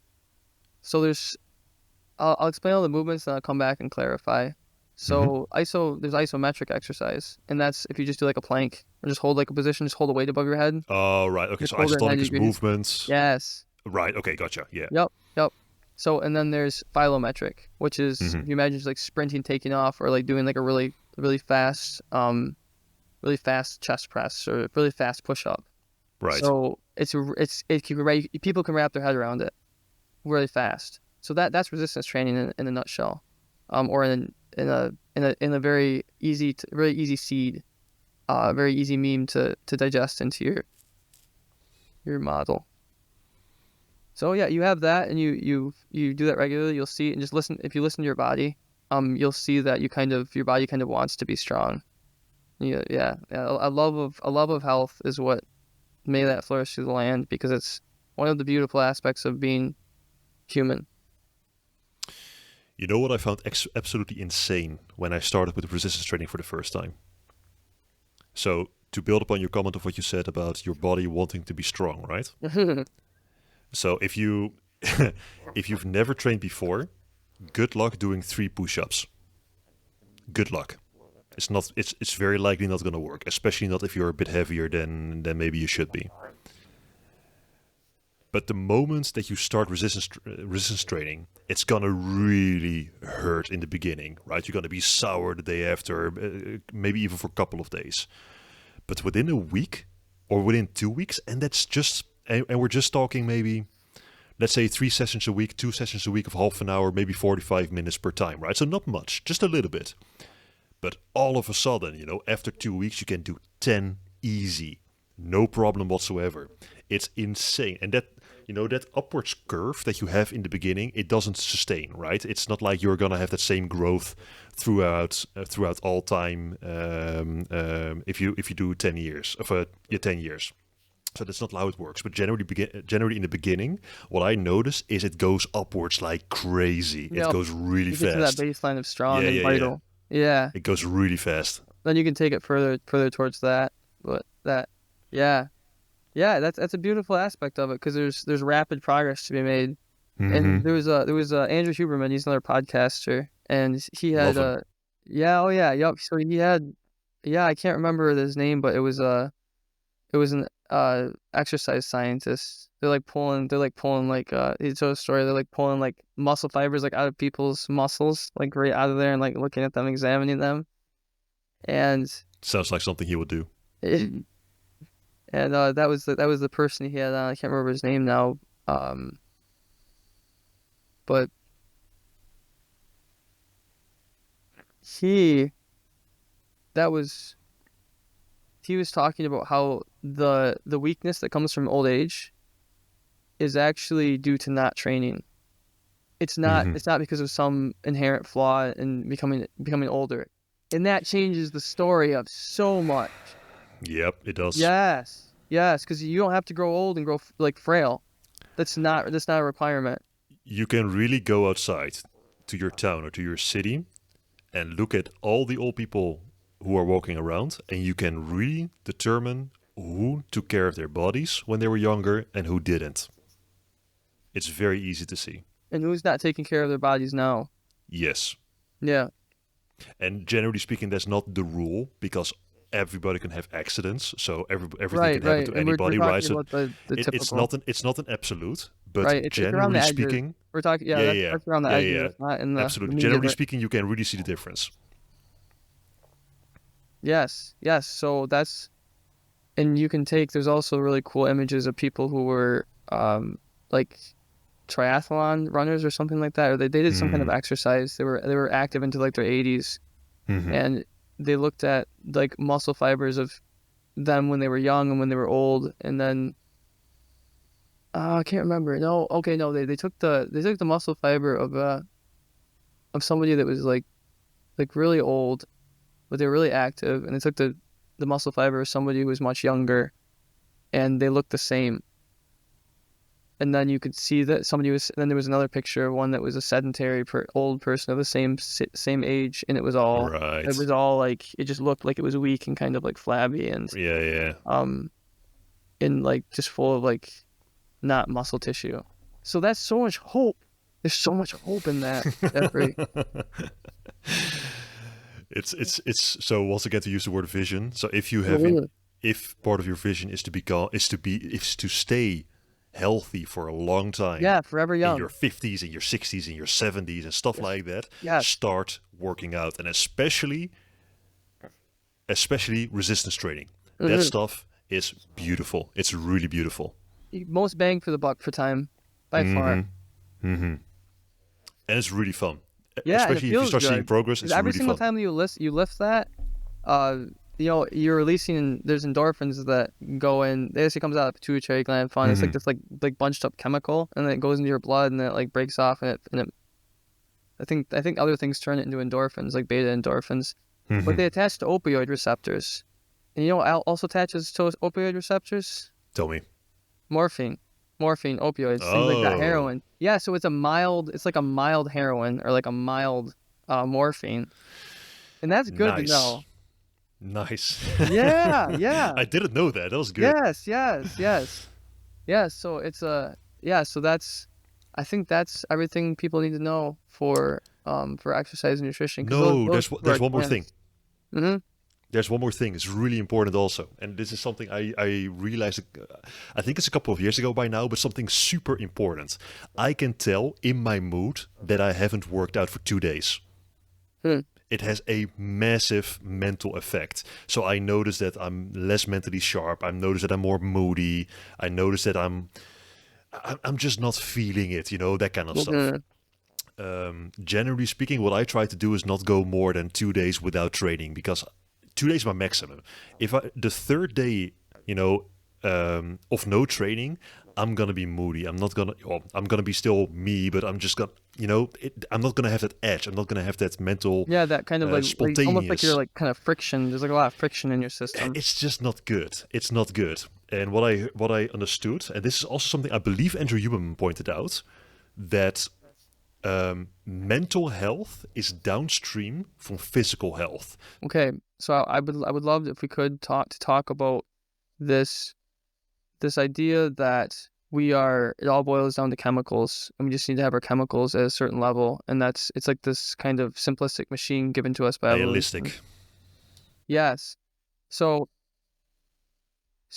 that's not the way. It's a simplistic way of looking at it. It's sort of like I would say it's like a dangerously reductionist way of looking at it, because these systems, they're processing information.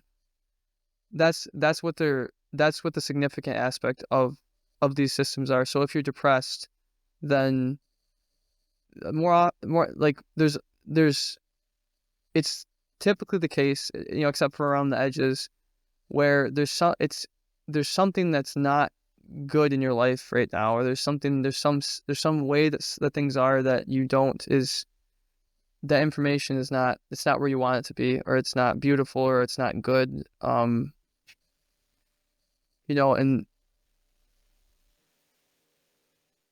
And so even a good example like dopamine is often saw as like this some kind of like hedonistic, immediate reward kind of system. And what it's there, it's to process the information stream of reward in your consciousness. In your brain, yeah. Yeah, so that experience of this, that the model of, like, say like you're gonna go do something really exciting. That model is there, and your process that and the information of the future is, and the rewards in that future are being processed by the dopamine system. It's an informational thing, more significantly, because you're not machines, people. You're not industrial machines. I think it was Jonathan Pageau who made this point, that the reductionist view has a major flaw, because if you break everything down to its components and try to put it back together, so the idea is, if a human is a bag of chemicals, then you can take that bag of chemicals apart, you have all those components, and then you can put back a human together so that it will become a human. Okay, then the question is, at which point do you gain consciousness? There's a feedback loop. So that's what the view that we're like this deterministic machine, like an industrial machine, is nihilistically wrong, and you could say dangerously wrong, because it says we don't have feedback loop of information in us. It says it's just one way. It's like an open loop system. Well, it's even worse than that, because basically what you're saying is we have it all figured out. So there's no reason to look anymore. People are just bags of chemicals, and that's what they are, so we can just move on with our lives. But I'm not sure what the technical term of it is, and this is what you can't, because you have a very important model of your world wrong. And I struggled with this for a long time in my life, because back in like 21, I was doing like meditation with Sam Harris on his app Waking Up. And in there, there's things in there about free will, and that he has a, I couldn't articulate what he had wrong about it. There was an incoherency that comes with adopting that viewpoint that we're deterministic and everything's just happening and there's no control on it, because there's no informational feedback loop in that. So our output, it's like the information of our output is not fed back into our input, and clearly, my models are they're taking the information of what happens from what I've done. Like if I eat a banana, like I know that I ate a banana, that information is now in there, and it's in my model of the world, and has arguments against it. Well, it's just cool. I'm just happy that I got out of that, because what there's been it's the theme of my life. Like from when I was 9 years old, I had like this existential crisis about time, because I was looking at a piece of wood, because we had a wood stove, at my parents' house, and this is after we moved from the townhouse and we moved out to the more rural area. Beautiful spot. Like the bay was like I think 5 minutes down the road, the Huron Lake in Michigan, And Mm-hmm. there was a sunrise over the eastern side every single morning. Beautiful place. And there I was outside near the wood stove, and I was looking at a piece of wood, and then I went and like did something else, and I went back and looked at the piece of wood, and I noticed that the person who was looking at the wood before was not there anymore. And then realized that right in this very moment, this present, I'm in the same situation. And so that means I'm not going to exist anymore. And that was something that I've only solved till recently, but that haunted me for years. I mean, immediately my existential map of the world was thrown into something, and I was like, I'm not telling anybody about this because I don't want them to see what I see, if they don't have to live in this hell. So to connect that back to what we were talking about, because there was a purpose that I went there. Reductionism. Yes. So the importance of getting this right, that we do have this feedback loop, this actual informational feedback loop, it proves that we are conscious, and we actually have we're actually creators. We can actually create things. We can determine futures or versus others. And that, yes, yup, because if it's in a deterministic viewpoint, there's no room for creativity. And it's not coherent. That's why people can't accept it, because it's not coherent. You block out possibility pretty much. So the word that I Yes. wanted to say earlier, and I remember it now, is the problem of emergence. The problem of emergence is if you break everything down to its components, you can't put it back together. And the idea there is humans are conscious. So if you break humans apart into their components and you put them back together, where in the process does consciousness emerge? That is the problem of emergence. So by saying When the feedback loop starts, that's right, well, what I say. basically you're saying there is no feedback loop because we figured it out. Humans are just a bag of chemicals, so we are not looking for feedback anymore. We are not looking for input anymore. Exactly, you block that out. Yes, Which so is people can't silly. accept it. It's very silly. Coherent. It's Okay. it's True. arrogant. It's silly and arrogant. Mm-hmm. Yeah, it's kind of wild. It is. But that's fine. Those memes can evolve, so it's pretty cool. Mhm. So we can see that 20, year as these coming days and as the coming times, like we don't have to see that stick around. That's even that evolution of those memes. Like they're like chains of evolution. So it might go to like a precursor stage, and then another more developed precursor stage, and more and more and more until finally like it figures it out, because there's some complexities that viewpoint captures that maybe haven't been captured before by just assuming that we have what we already have. And that's what seems to be happening with like even just about we're really in a position where we're actually we've got to actually ask the questions about like what we are and get to the bottom of a lot of things. And a lot of the questions have been very hard and very like they might fit like almost there, but it's just like fitting a puzzle piece in, but there's one corner that's like not quite right, and so it can't be the right puzzle piece. And we've gotten very fine in our information. It's really beautiful. We've for years and years and years we put in all this work, and now we inherited this. We inherited all this. We get to continue this creation together. We are standing on the shoulders of giants. Yes. Yeah, I hear that one said. I don't know where it came from, but it really stuck with me. It sounds really true to me. It implies that we don't have the same power as giants. I think that's why I've never liked that saying, because like we inherited the spirit of the giants. We can say that. I think a giant in this case, so in this specific context, I think you should look at it differently. So a giant is not a human. So we are not standing on any human's shoulders. I think in this case, the giant is humanity.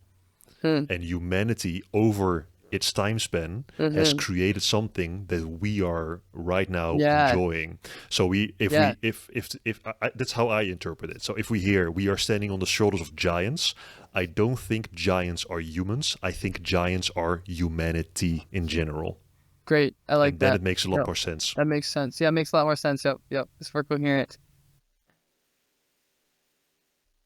Yeah. And now the more beautiful aspects of being get to come out and play.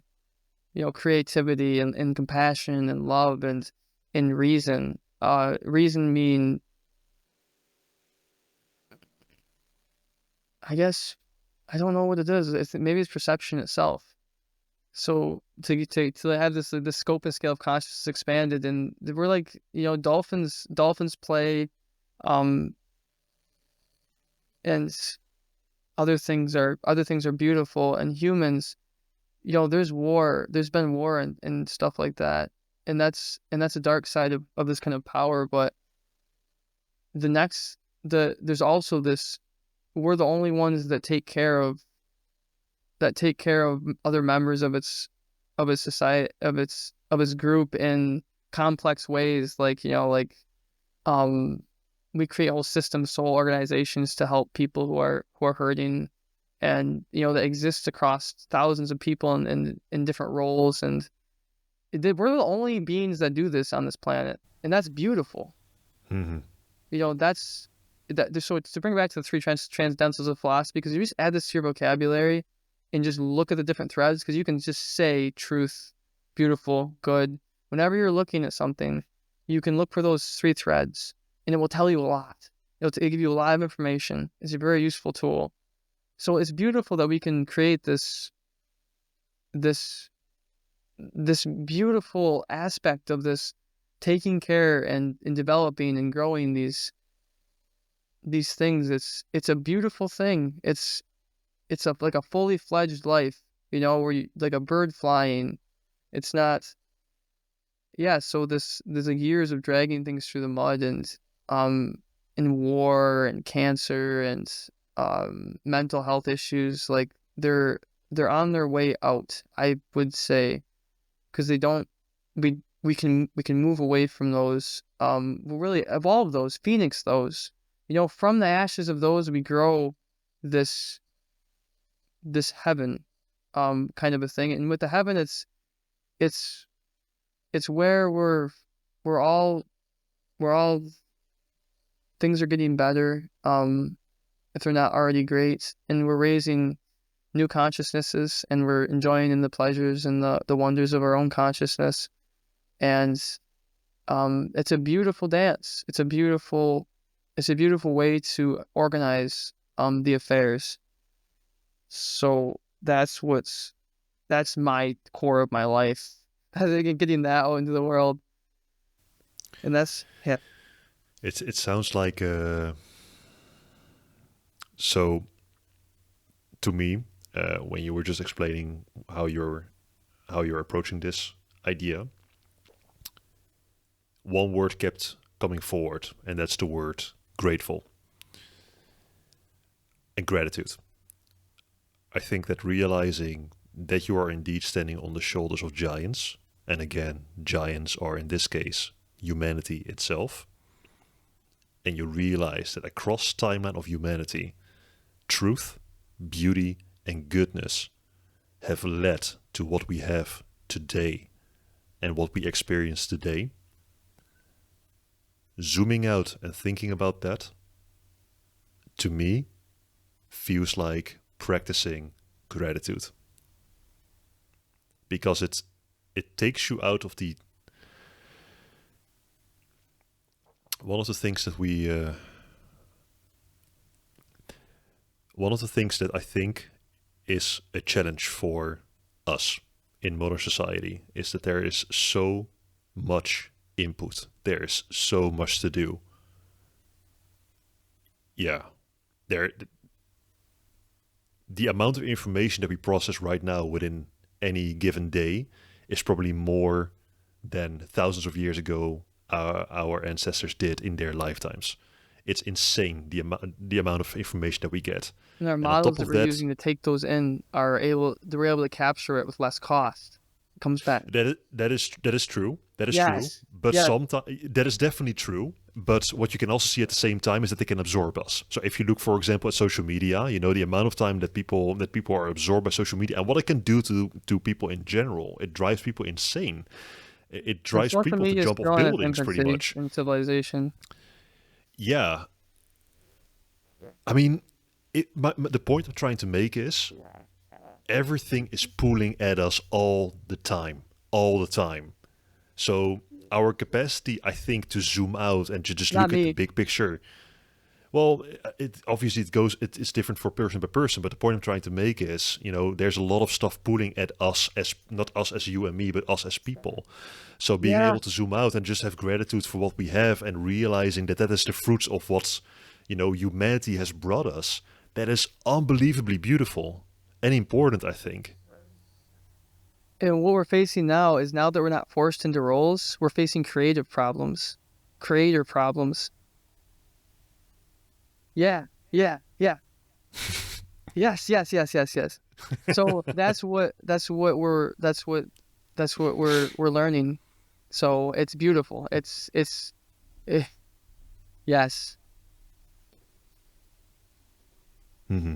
and we're solving those issues. I have the agents. It's yeah, the agents are going to be very useful because I think that's what now we're taking our lives into our own hands in our whole civilization into our own hands collectively because we can have a flourishing society now with like without the inefficiencies of the past people. So uh, what's what's coming is like a great expansion of scope and scale of consciousness, and at the same time a big reduction of all the noise in our consciousness field. And if you've ever done transcendental meditation or um, been in wonder, then you'll know that there's this connection with something extremely significant. And when we reduce the noise, and we're already doing this, as it goes further and further and further, we'll see what it means to be alive more and more, and it is beautiful. It's beautiful and it's true and it's something that's worth living. Mm, If I could tell Yes. it to my Aunt Jody and communicate that to her, then I would love to do While that. while I agree with what you're saying, I think it goes. I think you can zoom out one level. I think it's a component. So the idea that we have a lot more information, we can operate a lot more efficiently, we can serve a lot more people, and we can Less build friction and beautiful everything. things faster. Exactly, 100% true, 100% true. And I don't think that's gonna. Well, unless there's something so destructive that all of a sudden happens, that probably will not stop. I hope at least. But there's also other components. And another component I can think of right now is, for example, agenda. People can have conflicting agendas, and Oh, what's the nature of that? that can be on an individual level, but it can also be on societal level. Different agendas. That's just not good dharma. Right. So the reason why I'm bringing this forward is the idea that the future is going to be beautiful and it's going to be better and better. Sure, to If we some predict it, degree, we create it. Yep. but there's other components working against that potentially. So we should not Potentially, yep. yeah, we should not think it's going to become easier. I think it's just going to It, be the challenge are going to be different. there's so much momentum in that direction. I think the challenges are going to be like David and Goliath challenges. That's my prophecy. There's going to be some that are harder than others, clearly. But it's yeah, it's great. It's like living in a new age. And I've been trying to work this out. Well, I've kind of worked it out the past couple of weeks. I've been feeling like I've been living in a dream. Um, but talking to my therapist about it, it seems like I've only experienced this level of goodness in dreams before. So to have it in my direct experience when I'm awake is strange. You know, it's an anomaly. So I've become lucid. Yeah, I've been it's like becoming lucid and of different, like, it's like expanding the scope and scale of your consciousness. Yeah, so you get this good feeling because you're connected with the truth, and the truth is actually very hopeful, and there's it's like there's the problems and there's something you can do about it, and that's a good feeling.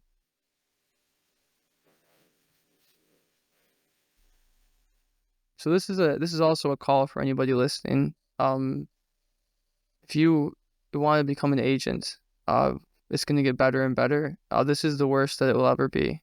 At this whatever time that you're listening to these words. So yeah, join along and we shall.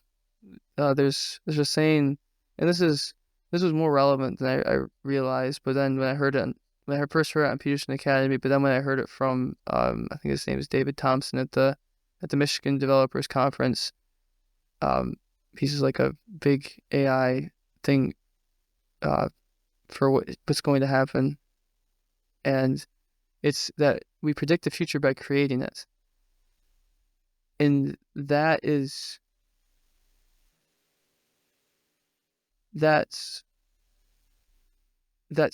so important to grasp, because there's so much you can do to ensure that the arena of your future and the story of your future goes in a certain set of ways. And it's not this like collapsed. This is an important aspect too that I wanted to talk about how your direct experience, how the way things are exists. So some things exist as potentials, and some things exist as like actualities. So like, for example, like my room, okay, I can make sure my room's in a certain way. So I know the set of stories that can occur in that. There's a set of scenes that can occur in there are going to have like an organized room and a space where I can go grab my clothes. And so it's the arena, the game. I know there's gamers out there, which is fantastic. Like life can be like a video game, but there's one thing that if you love video games, what's beautiful about reality is it has the aspect of realness to it.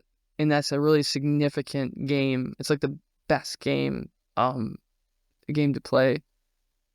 So we can organize it. We can organize lives in different potentials, and it's like kind of like opening presents. You can set up different presents for yourself, and maybe there's a space, if there's a space where that's like a computer, and you have a group that you're running, and you don't know what the people are going to say, but you hop on there, you open up the computer, that's your portal into the place, and then you go and you open your presents, you open the present, and then you can see all the information, all what happened and stuff like that. So now you're measuring reality and getting that information into your model, and time goes on, and your creations move, and other people's creations move, and just different things move, and it's always fresh at the same time. So and this is the future. This is what we all face. So we get to do all this and be in this with our kids and grow up in this with our children. Predicting the future is by creating it. Yes. Yep, that's the best way to predict the future. It need not be Atlas holding the world on his shoulders. That's why technology is something that to make the lives easier in the ways that we choose. So we're the creators of our scenes, especially our homes, and then also our society now. So our civilization. We can vote on the law. We can. Yeah, well, what's coming? We'll if we ever have another podcast, then in the coming years, then we can talk about what all the change that's happened since we've had the first one. Because it's this as the creator, the spirit of the creator. I don't know if the spirit of the creators. It sounds too grandiose, but as humans, as the people get their power, and they see that, hey, humans are actually pretty good. Especially the mature forms or their developed forms. Then there's love. People love animals, and humans are beautiful too. They're very beautiful. So, and they can be very beautiful. That's the eternal hope that we have for if you think like all the bad people in it, or like all like the quote unquote bad people of history, imagine them as little children, is like 4 or 3 years old. They're not bad. They're not evil. There's a lot of them were in terrible, heartbreaking situations, especially Hitler and the people in the beginning of the 20th century. I think that the beginning of the 20th century might be the point where it was the hardest for everybody, because God was falling, or this organizing structure was falling, and technology was exploding into everything. And that's where the most corruption, that was like the max Q, if we were to use a term like from SpaceX and like rocketry, that was like the max Q for our civilization, and we're past that point. We're far past that point. So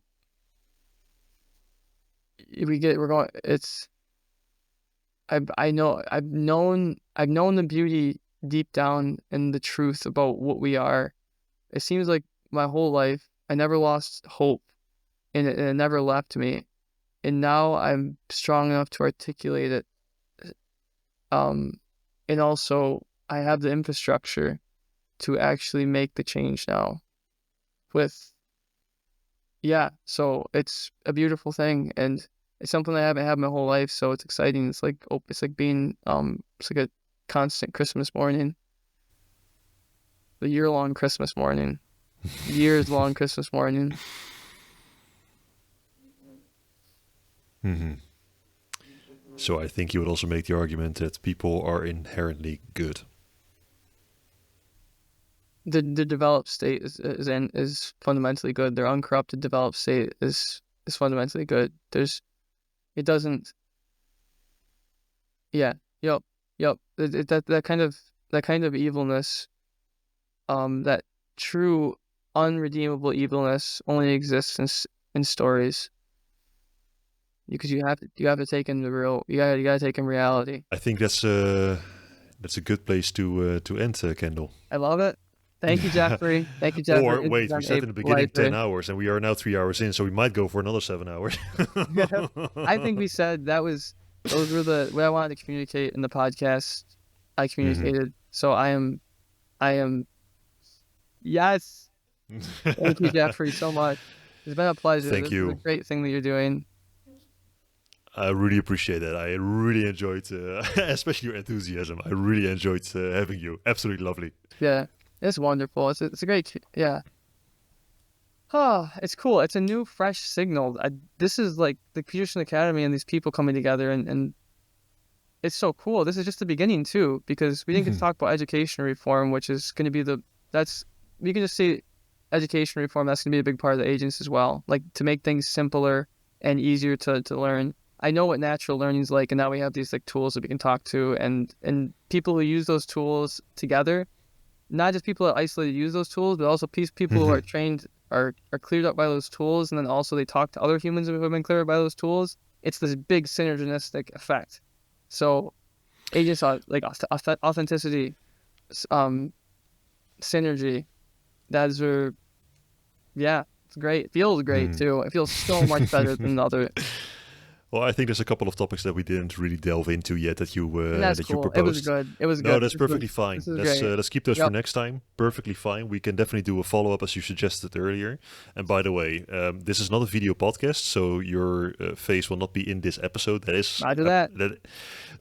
sorry, but it is how it is right now. But for everybody who's watching and listening, there's a spoiler alert. Kendall has been smiling like half the episode, so he's really happy. Yeah, this is my resting. It's the exuberance that comes from being able to see. Amazing, Kendall. Thank you so much. All the best to you, and we'll stay in touch. Thank you, Jeffrey. Thank you. Thanks, friend. Take care. Take care, too. And with that, Kendall has left the conversation. If you enjoyed this episode, please consider subscribing or following the podcast on Spotify, Apple Podcast, or YouTube. Leaving a comment is also a great way to interact, and I do read every single one of them. But for now, thank you for listening. And as always, take care.